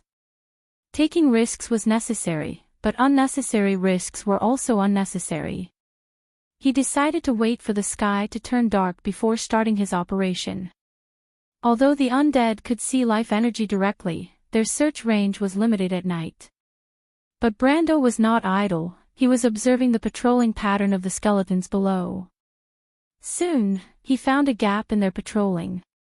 Around the time when the two scattered squads crossed each other, he could get a gap of 10 seconds. He looked at the terrain. From here to the undergrowth below, there was a distance of 20 meters. He had 2 OZ agility, but in the weakened state, he could not use it at full strength. To complete a 40-meter round trip and dig out the key buried under the tree in 10 seconds, this seemed to be an impossible challenge. He decided to find another way. The sky quickly darkened. It's time to move, he said to himself in his heart. His whole person blended into the dark environment, but in fact, he was so nervous that his heart was pounding. This was a game with his life. What game's death penalty could be more exciting than this? He held his breath and stared below, silently counting 14. It was exactly the time it took for the 2 pairs of skeletons to cross each other. Then he first threw the sword in his hand in that direction. This was the first step. 20 meters away, the sword fell on the soft leaves and made a soft sound. Brando waited for a long time in fear. When the first patrol passed by for the second time, he confirmed that everything was normal and sighed in relief. Next was the main point of the plan. Brando counted for the second time. When the 2 squads of skeletons crossed each other for the third time, he took a deep breath and rushed out. At that time, his mind was almost blank. He could not think, nor could he care about anything. There was only one goal, and that was speed up. 3 seconds. Brando arrived and let out a long sigh. He squatted down, dug up the fallen leaves, grabbed his sword and began to dig. But the efficiency was very slow, far beyond his expectations. He dug while counting in his heart. 1, 2, 3. 6 seconds. He gave himself an extra second, then threw away his sword and started running back. The scenery around him seemed to be moving as fast as lightning. He dived into the bushes and stopped, feeling as if his heart had stopped beating. The skeleton soldiers passed by him for the 4th time, but they did not discover his existence. Brando took a deep breath. He felt that this stimulation made his limbs go soft, but the accelerated secretion of adrenaline made him deeply excited. Then he shrank back and continued to wait for the second round. Brando was much calmer in his second attack, but this time, he returned without any success. The third time, he only dug for 2 seconds because he could clearly feel his stamina dropping. Then, for the 4th time, he finally came into contact with the cold, square-shaped object under the soil. Brando had never seen such a thing before, but at this moment, his heartbeat couldn't help but accelerate. That was it. Brando had a certain feeling in his heart. For a moment, he could not help but want to dig this thing out, but he knew that there was not enough time. He took a deep breath to calm himself down, put down his sword, and ran back. The fifth time, Brando had completely calmed down. He ran under the tree, picked up the sword and began to pry open the square stone slab. It immediately loosened, but at this moment, Brando's ears twitched. Wait, the sound was not right. The skeleton soldiers below changed their patrol route. Impossible. Our hero felt a chill in his heart. He did not know if God was playing a malicious joke on him.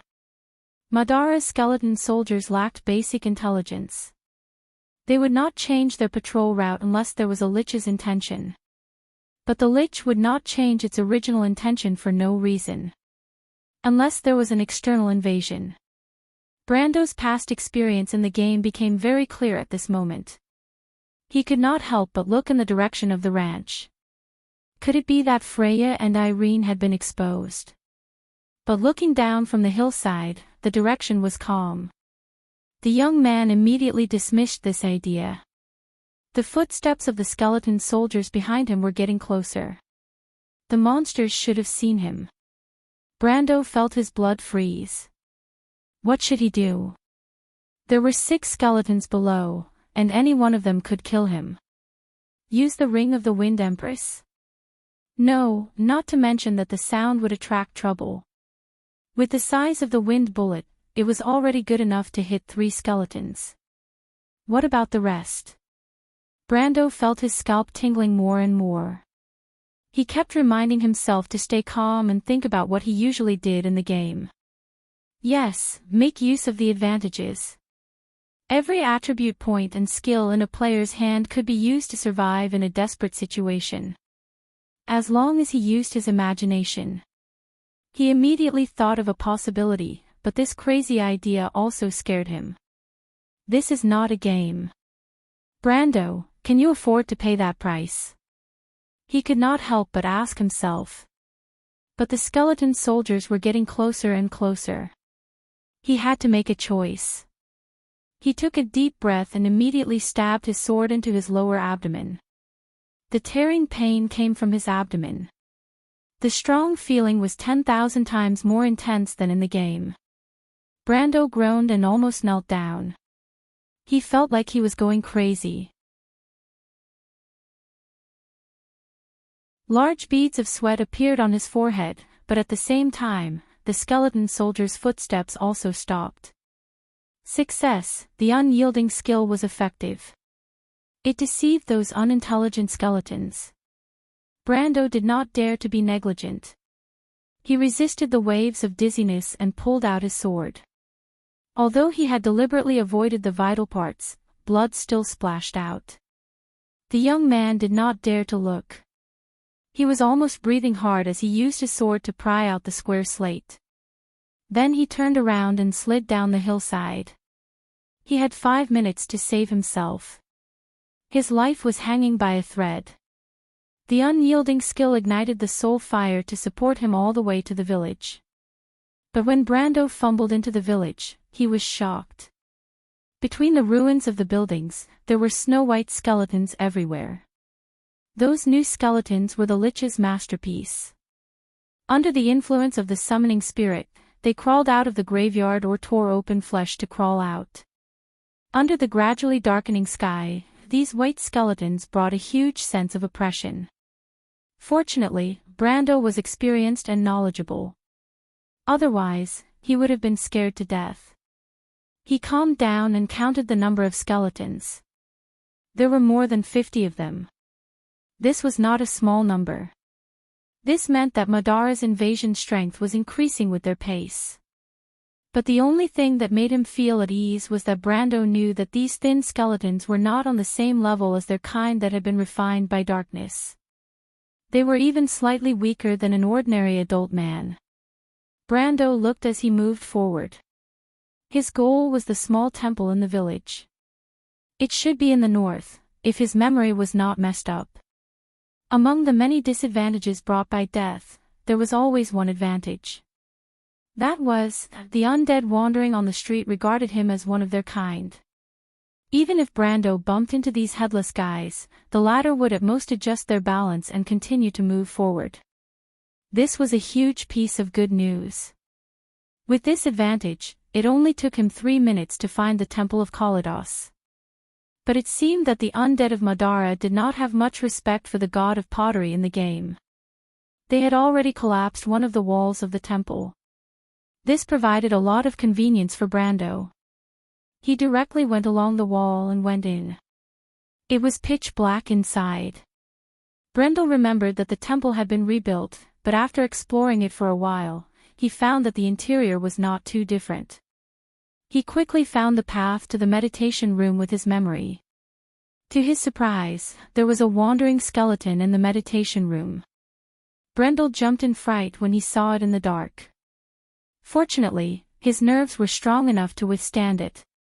But he quickly calmed down and tried to take a deep breath to comfort himself that this was just a puppet without any intelligence.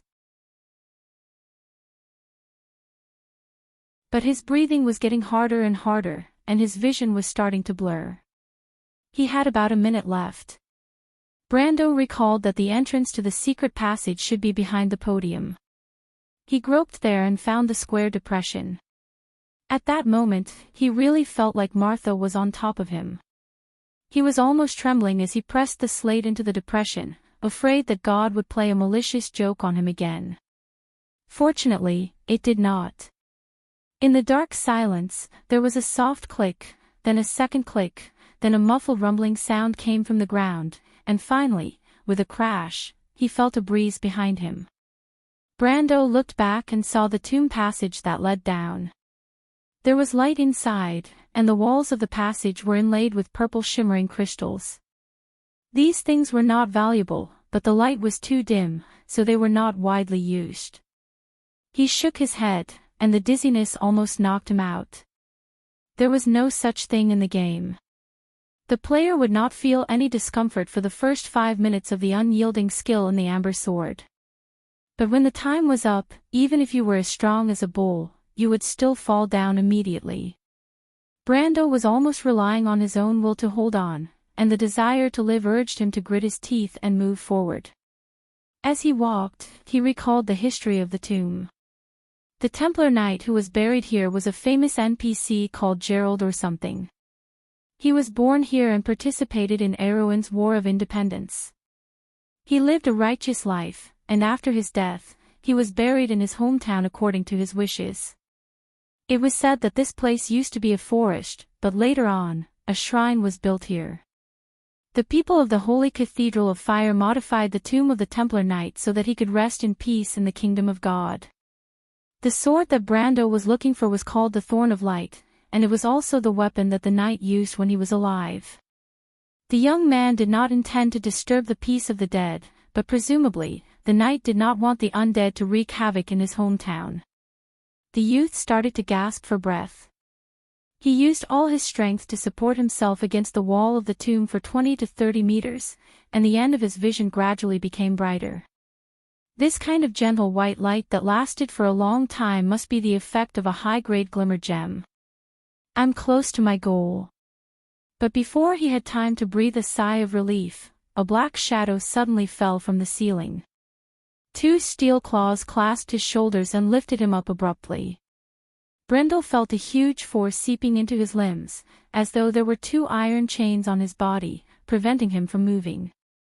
He immediately realized that this was an absolute difference in strength, and this strength was at least 4 OZ ranks higher than him. He was shocked, and his experience in the game immediately made him realize what this thing was, a gargoyle. In the past, the guy who completed the quest did not mention that there was a gargoyle in the tomb. A gargoyle was the masterpiece of a Buga wizard, and it was a level 23 monster. Compared to it, a low-level lich was like a gentle baby. Before Brando could finish his thought, he felt himself being lifted up into the air, and it was a feeling of being in the clouds. He felt himself flying for a long distance, and then his back hit the cold wall of the tomb. All the bones in his body groaned, as if they were broken one by one. But our protagonist did not have the time to worry about this. He got up and shook his head, and saw that the gargoyle was chasing after him like a ghost. Was there still a chance? P.S. Really, it's not that I don't want to explode. I'm just a few hundred points away.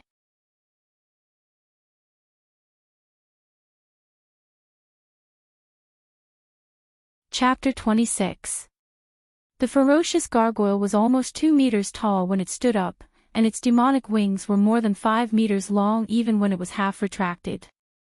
It almost occupied the entire space when it flew over, and a violent gust of wind swept across Brendel's face. Brendel's breath stopped, and he immediately found that there was no room for him to dodge. He immediately raised his right hand and shouted with all his might, "OSS." A buzzing sound. In the narrow space, the air expanded forward and let out a sharp whistle. Bang, bang, bang, bang. 4 sounds were heard, and the shimmering crystals embedded in the wall of the tomb exploded.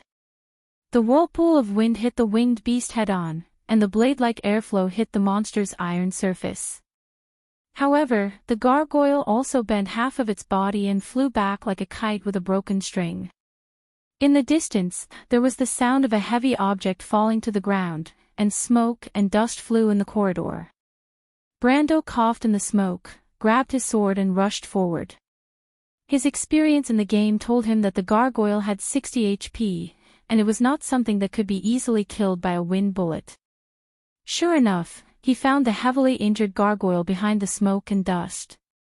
Half of its wing was completely shattered, and fresh blue liquid flowed out from it, forming a bright line on the ground. The monster opened its mouth and screamed at Brando, and its other claw was hanging down weakly. It seemed that it was injured. Kill it while it's injured. Brando did not think, and took a step forward.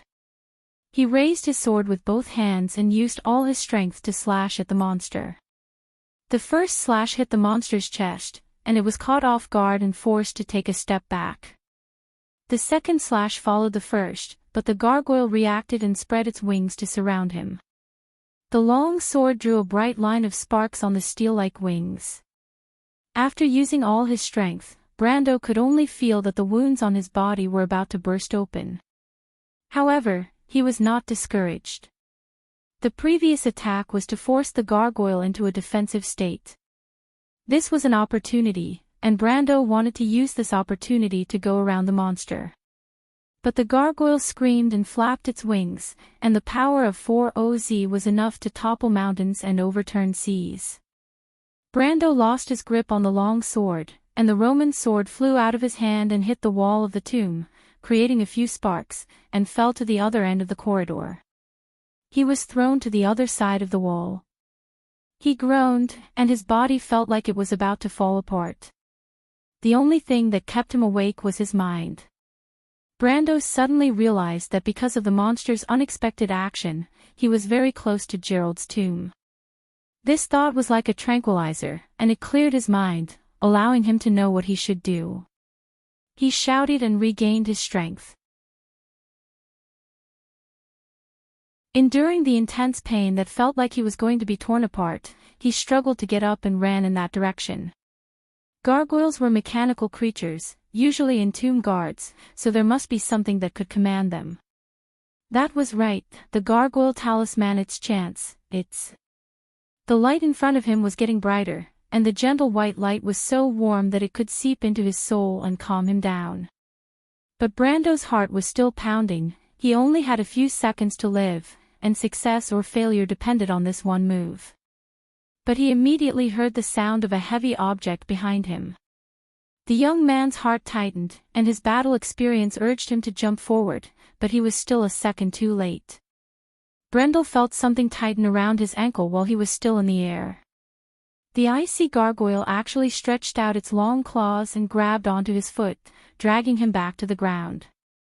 Brando fell heavily to the ground and coughed out a mouthful of blood. It was not that he had not experienced a worse situation than this in the game. But he had never been as anxious as he was now. Failure meant death. What should he do? The unyielding talent still had 10 seconds left. Should he take a gamble? This thought was like a ray of light that shone into his heart. He gritted his teeth and turned over, as if he was blessed with good fortune, he raised his right hand and aimed at the gargoyle with the ring on his index finger. 8 seconds. There was a trace of fear in the gargoyle's green eyes. It screamed and flew back, subconsciously releasing its claws from Brando. The wizard craftsmen of Buga were undoubtedly the smartest group of people in the world. The war creatures they created were powerful and cunning, but Brando took advantage of this at this moment. Wisdom was like a double-edged sword, or an apple hanging on a tree that tempted people to fall. But once a creature had wisdom, it would know how to think, fear, and protect itself. Just like now. Brando gasped for breath, he closed his eyes, and he could not help but tremble. But our protagonist knew that he could not relax, he did not have much time left. 6 seconds. The young man almost used his willpower to support himself to turn over again. He crawled towards the tomb that was filled with a sacred atmosphere, and the first thing he saw was the sword on the sarcophagus, Thorn of Light. But he did not care about this now, he was looking for something else. 3 seconds. His eyes locked on the left side of the tomb, the second floor, the second compartment. He tore open the cobwebs and put his hand inside. A group of worms crawled out, and he took out the bottle. It was a custom-made bottle number 12 from the Holy Cathedral, with a flame symbol on it. Brando turned over and could not help but put the bottle on his chest. He took deep breaths, as if he wanted to use all his strength to feel this remaining blessing.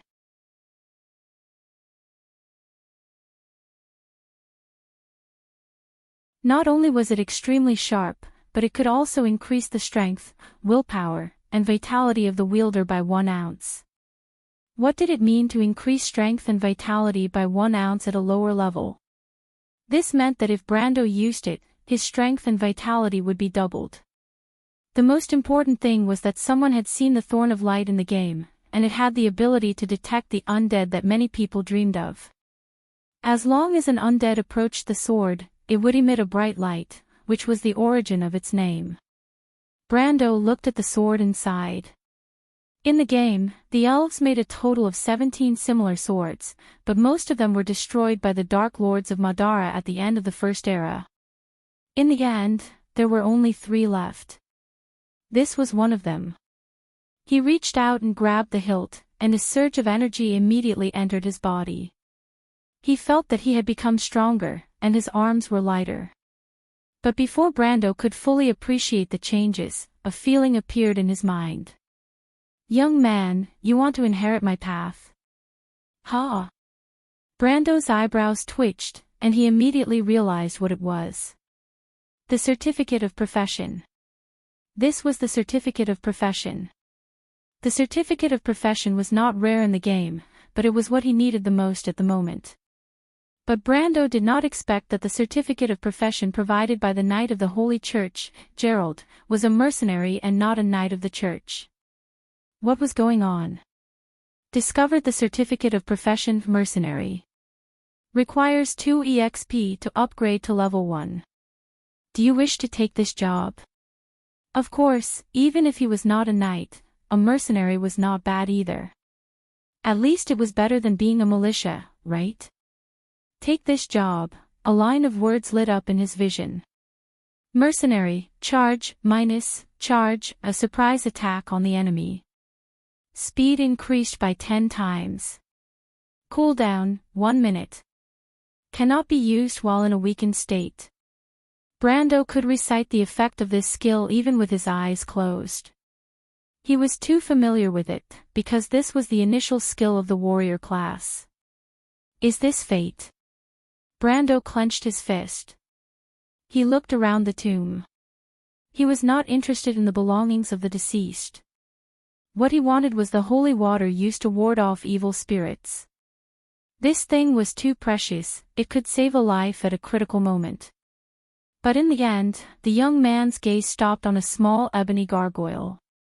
It was a statue. It was this thing. Brando was shocked. This was the gargoyle talisman, the key to controlling the gargoyle. He immediately picked up the talisman. If he could control a gargoyle, then it would be a pleasant surprise. It could even be the biggest reward of this trip. But at this time, the tomb shook violently, and the ceiling was filled with mud and sand. Brando turned his head and heard an explosion from a distance. It was from the direction of the ranch. He was shocked. Did something happen to Freya and Irene? This was the only possibility that Brando could think of.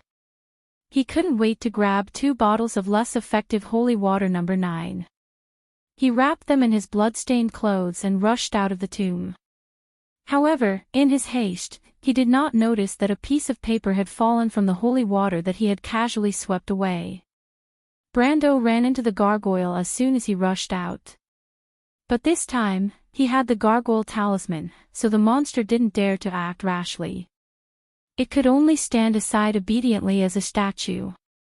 It was a pity that the talisman required a password to activate, otherwise he could have brought the gargoyle and killed his way out. Even though there were 2 necromancers in the Green Village, there was no place for them in front of a level 23 gargoyle. There was no other reason. The mechanical gargoyle couldn't be affected by the decay spell. The young man quickly ran out of the tomb, but before he could take a breath, a strong wind suddenly came from the darkness. P.S. Thank you for your support. It's finally on the front page. Here's the second update at 6 p.m. Since I'm so awesome, do you dare to support me more? Fate parted before my eyes into 2 straight lines that were not related to each other. One of them led to the burning palaces and cities. The kingdom was overturned, the land bore the burden of suffering. The living beings suffered in the fire, and they would never see the light of day again. The other leads to the top of the ancient kings. God personally crowns me in the clouds. I wear the laurel crown and bathe in the mountains. My eyes see through the fog of history. My night expands my territory for me. My sword cuts through the thorns and leads my people to victory. I take this scepter and hold the power of the world in my hands. I look down on all living things and change the course of history. I am Brando, the King of Wound. This is my legend. Which one do you prefer, this one or the current one?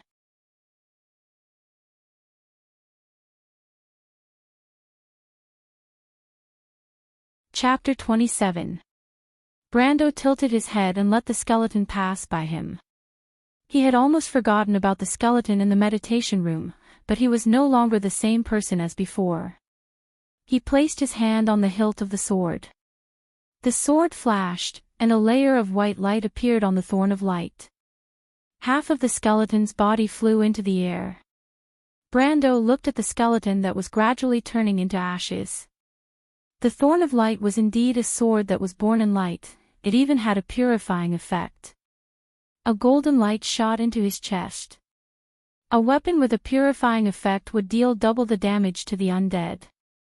No wonder he felt no resistance when his sword cut through the skeleton, it was like a hot knife cutting through butter. A divine weapon. Brando only had one evaluation of the sword. Even if it was not a divine weapon, it was not far from it in this environment. But he was more worried about Freya and Irene's safety. He immediately pushed away the crumbling skeleton and ran out. His 2-ounce agility was fully utilized at this moment, and he was not inferior to the world's top athletes in his previous world. In fact, he might even surpass them in terms of balanced explosive power. With the support of the Thorn of Light and the Ring of the Wind Empress, his strength, vitality, and agility all broke through too. If Brando appeared on Earth now, there would only be one explanation in the eyes of a normal person, Superman, except for the fact that he could not fly. Brando went back the way he came from, and the twisting path in the darkness was no longer an obstacle to him. He leaped out from the collapsed walls of the temple, and the strong breath of life on his body immediately attracted the attention of the wandering undead nearby. 2 skeletons on his left and right made cracking sounds as they wobbled towards him. But what awaited them were 2 silver swords. Brando kept the 2 EXP in his inventory and immediately looked towards the direction of the farm. His pupils immediately shrank. There was an obvious fire in that direction, and the fire almost dyed half the night sky red. In his vision, hundreds of skeletons were slowly surrounding that direction. He knew that these low-level undead would not act on their own.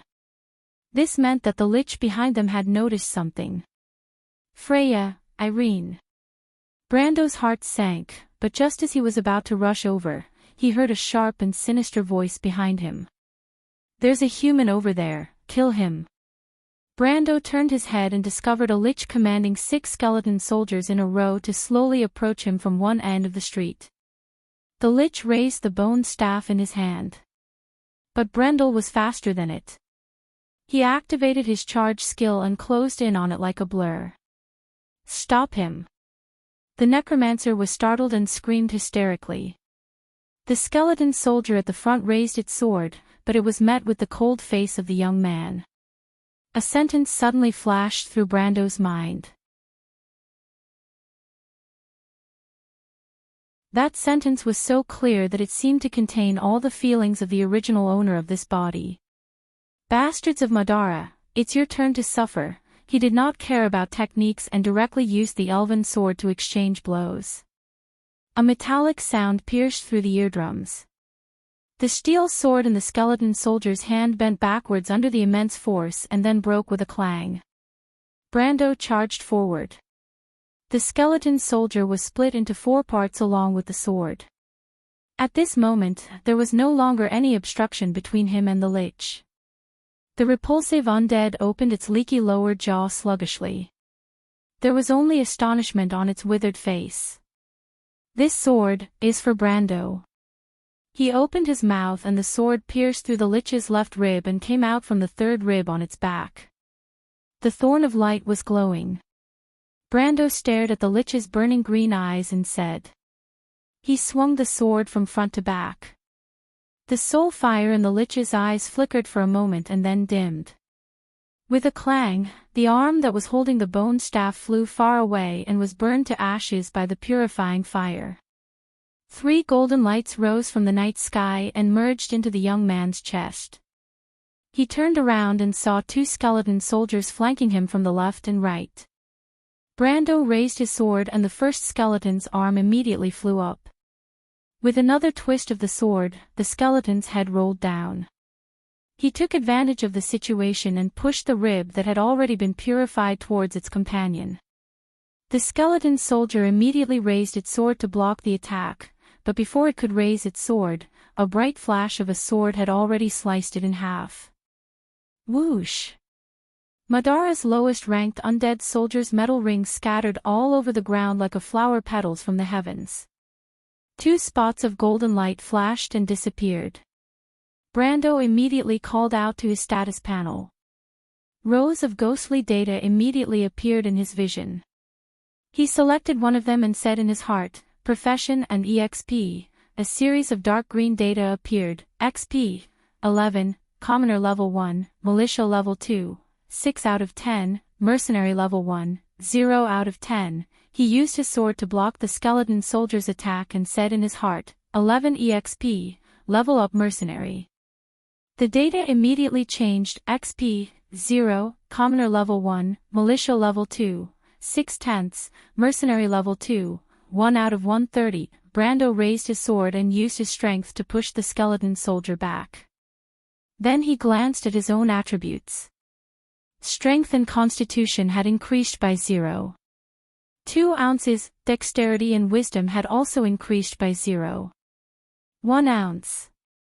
But the key point was still the 25 EXP. This point alone was enough to make the militia class lose its value. He took a deep breath. Well, now he had 2. 3 ounce strength, 2.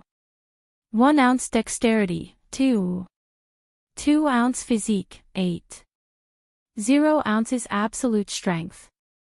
It had exceeded the player's initial attributes and had begun to move towards level 1 strength. At this moment, Brando's heart suddenly calmed down. He looked at the 3 skeleton soldiers in front of him as if he was looking at air. Yes, he was back. Finally, 10 minutes was enough for the smoke to dissipate. At the end of the street, the sound of horse hooves came from afar. 2 horses. On the long street, 2 young riders rode side by side. They stopped their horses and looked around. They were surprised to see the remains of skeletons on the ground. They were speechless for a moment. Zeta, did you see that? There's only one person. Is it Fortress Reden's guards? There's a necromancer over there. Martha is on top. Zeta, can you fight against 4 of them? No, I can't. This is an old soldier. The skinny young man on the horse looked around silently. A look of disbelief gradually appeared on his face. Ryan, there are 6 skeleton soldiers here. The surroundings became quiet. 7. We have to tell this to the vice captain. What do you think this is? A regular soldier? Or a traveling knight? The young man called Ryan turned around and stared at his companion. I can't guess, Ryan, but I agree with your opinion. When Brando arrived at the ranch, it was already in a sea of fire. The burning buildings formed a bright background. Not far away, there were occasional sounds of buildings collapsing. However, he did not see the undead army chasing after Freya and Irene as he expected. On the contrary, he saw many newly awakened skeletons fleeing in panic in the raging sea of fire. The bright flames were the natural enemy of these low-level undead. Their weak soul fire trembled under the strong light and was almost purified into ashes. This was not blue fire. In the game, Madara's army only used cold soul fire. Brando immediately realized that this fire was not set by the undead. Could it be Freya and Irene? He shook his head. He did not think that the 2 of them would be so decisive. He turned his head sharply in one direction and saw a group of skeleton soldiers chasing in a certain direction. He squinted his eyes and saw a layer of flickering black light on the skeletons. Was there a necromancer nearby? Brando immediately unsheathed his sword and the thorn of light glowed with a dim light. As he walked in that direction, a few reckless low-level skeletons brushed past him. Soon, our hero gained 7 experience points again. But before the young man could get close, a loud noise suddenly came from the corner in front of him. Countless bone fragments and metal rings scattered in all directions, accompanied by 2 or 3 skeletons that were thrown high into the air and fell into the sea of fire not far away. Brando was shocked. This was level 1 strength, 3 ounces 20 ounces. He immediately realized. Who was behind the sea of fire? Humans. The regular army of Fortress Reden. But they did not appear here in the game. He instinctively got into a defensive position.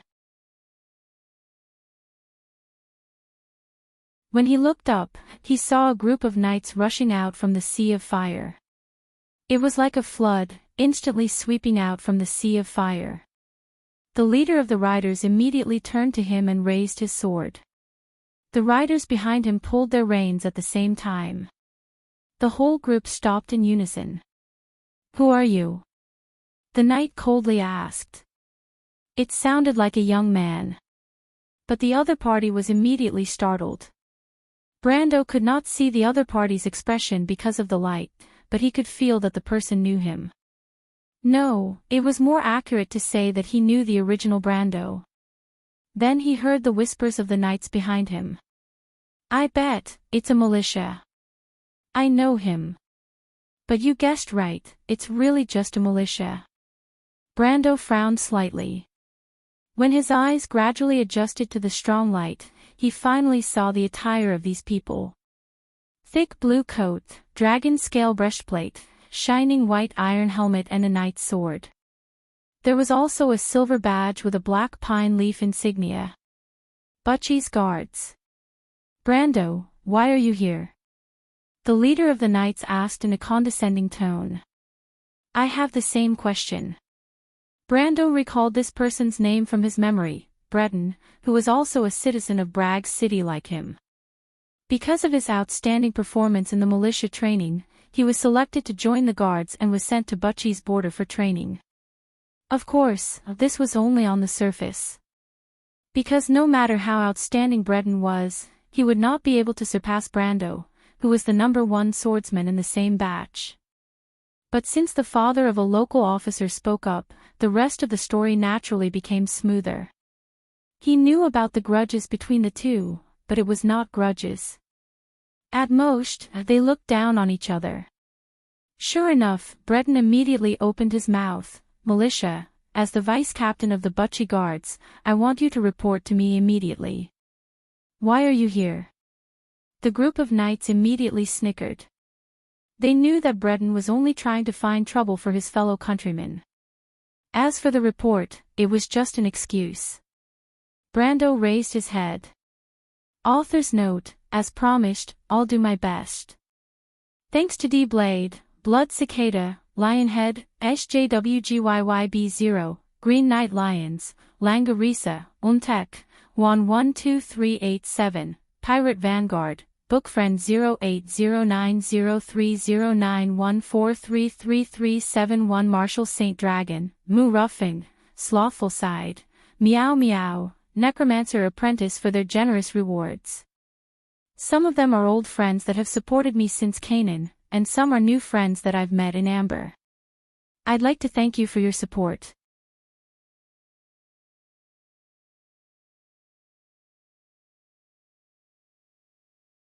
Chapter 28. The raging flames continued to burn, and the golden red flames formed a gradually darkening line at the edge of each person's face. Brando raised his head and looked at the young vice-captain seriously. He saw the same serious expression on the other party's face. The other party pursed his lips and stared at him without saying a word, as if he wanted to use a stern gaze to force him to submit. But no matter if it was Sophie or Brando, neither of them would fall for this trick. I am a militia from Ankees. May I ask Captain Breton, since when did Butchie's guards have the authority to issue orders to their allies from other jurisdictions? May I ask where is your order of appointment, my lord? The moment he opened his mouth, the knight behind Breton was stunned. Brando had fought for Erwin for 21 years in the game, so he was much more familiar with this country's laws and regulations than these brats. The young vice-captain thought for a moment, and replied stubbornly, special times require special treatment.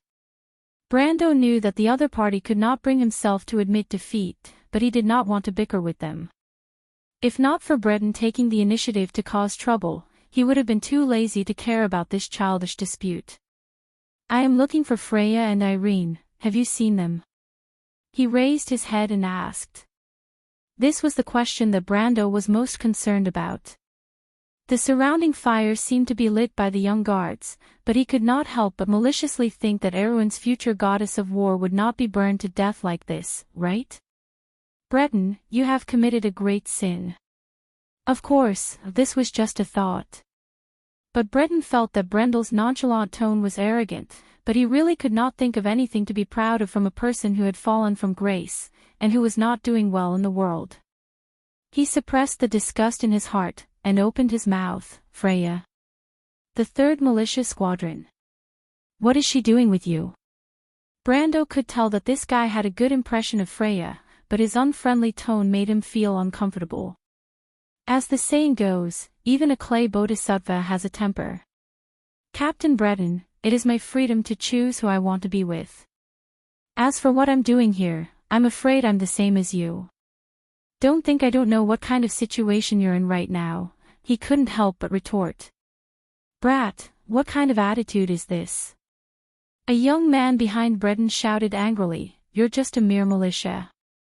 The one in front of you is an officer of the garrison. Why aren't you straightening your posture? Brando was startled by the scolding, but he raised his head and looked at the other party carefully. As if following his gaze, the row of riders in front of him turned solemn, as if they were trying to intimidate him.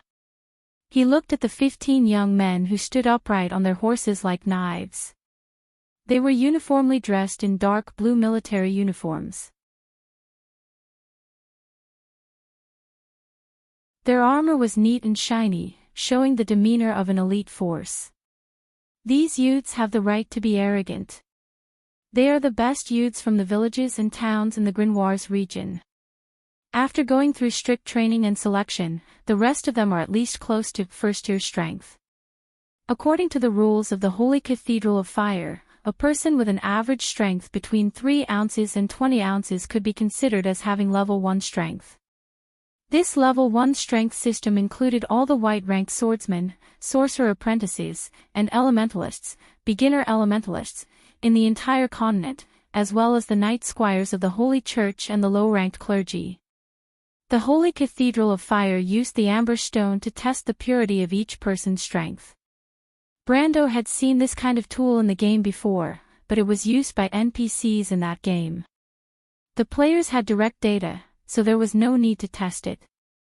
He had read some information in the game before. He knew that in the whole of Wonde, the number of people who had level 1 strength exceeded 60% of the total population.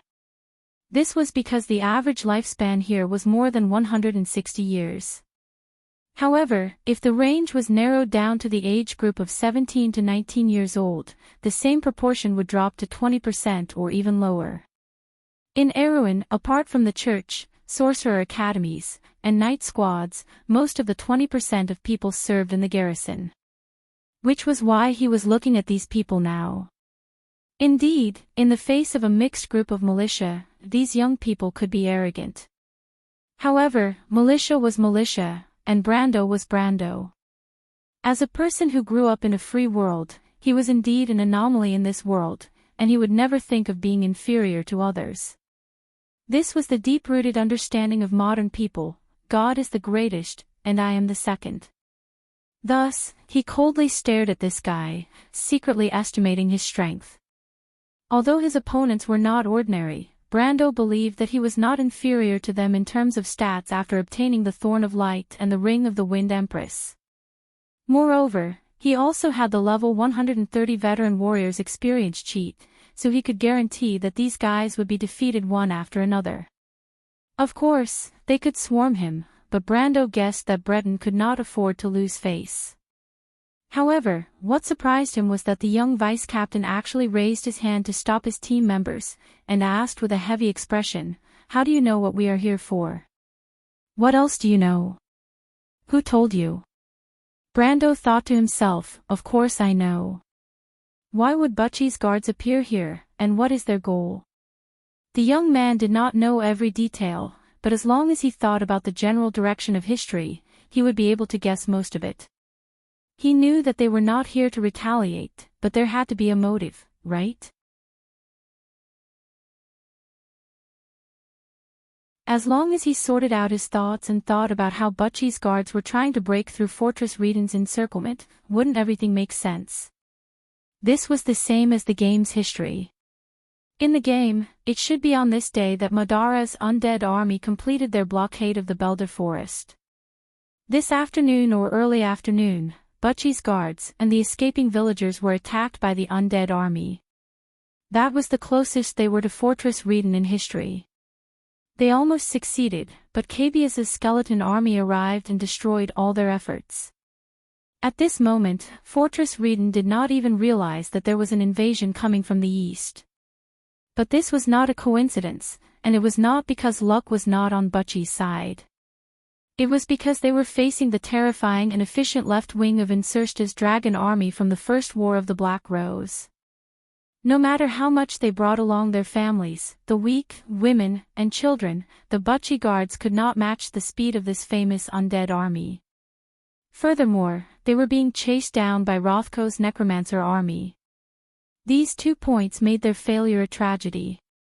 Brando looked at the young riders; their faces were covered in dust, and he guessed that this was the first time Marden was defeated. This veteran of the November War needed food and medicine to pacify the people so that he could break through the encirclement again. But the other side would not expect him to suffer a second and third failure so quickly. Marden still had a day and a half before One-Eyed Tarkus's main army arrived, and the tragedy would repeat itself.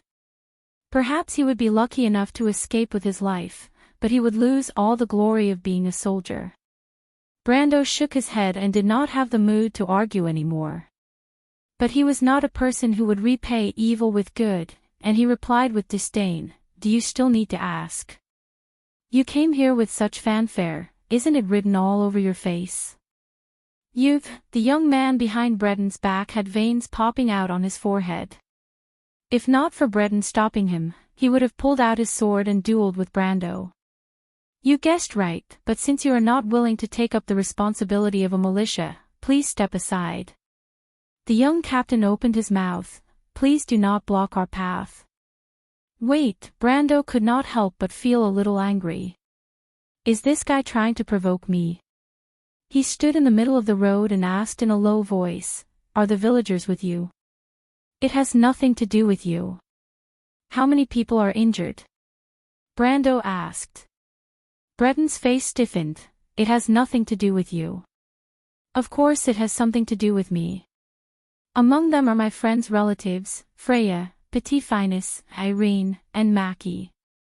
Their families are among them. Freya and the others are fighting to protect Butchie, but what are you fighting for?" Brando asked. "Listen carefully, I am not arguing with you, I just want to know an answer." His powerful words silenced all the young guards, and the whispers that they had been whispering to each other all this time disappeared. "Step aside, Brando," Breden said with a dark face. Brando's heart sank, and a bad premonition arose. He shook his head. "Take me to see Captain Martin, I will look for Freya and the others. I will lead you out of this predicament, but before that, you have to tell me, did something happen to the family of someone in the third squad?" Breden's face sank, and it was as dark as a storm cloud. "You?" The young captain almost squeezed out a few words from between his teeth. After he finished speaking, he turned around and waved to his team members, indicating for them to move in another direction. He did not want to say anything more to Brando, and he even regretted what he said before. Whenever he thought of the battle in the afternoon, he could not help but feel that it was the biggest nightmare of his life. He even suspected that this nightmare would haunt him for the rest of his life. Brando stood at the side, watching the group of knights leave silently. Various guesses flashed through his mind, but they all turned into one possibility. He could not help but shout, "Breden!" The young vice-captain stopped on his horse. "Is it Freya?" Breden's body stiffened, but he hesitated for a moment and nodded. "What happened?" "When you find Freya, help me pass on a message to her." "What?"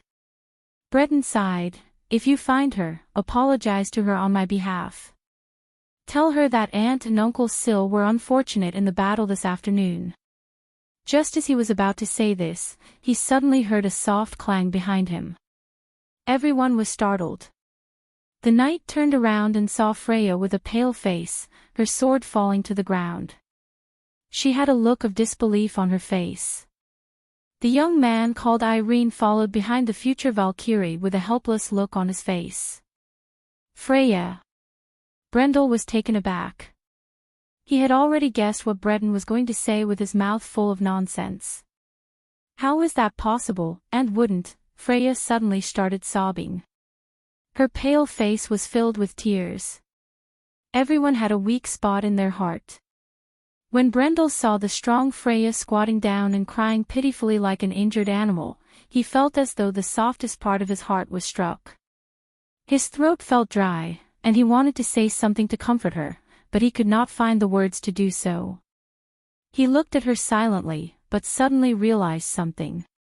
Could it be that after going through the baptism of such a cruel war, that simple, and kind-hearted country girl finally walked the path of becoming a Valkyrie?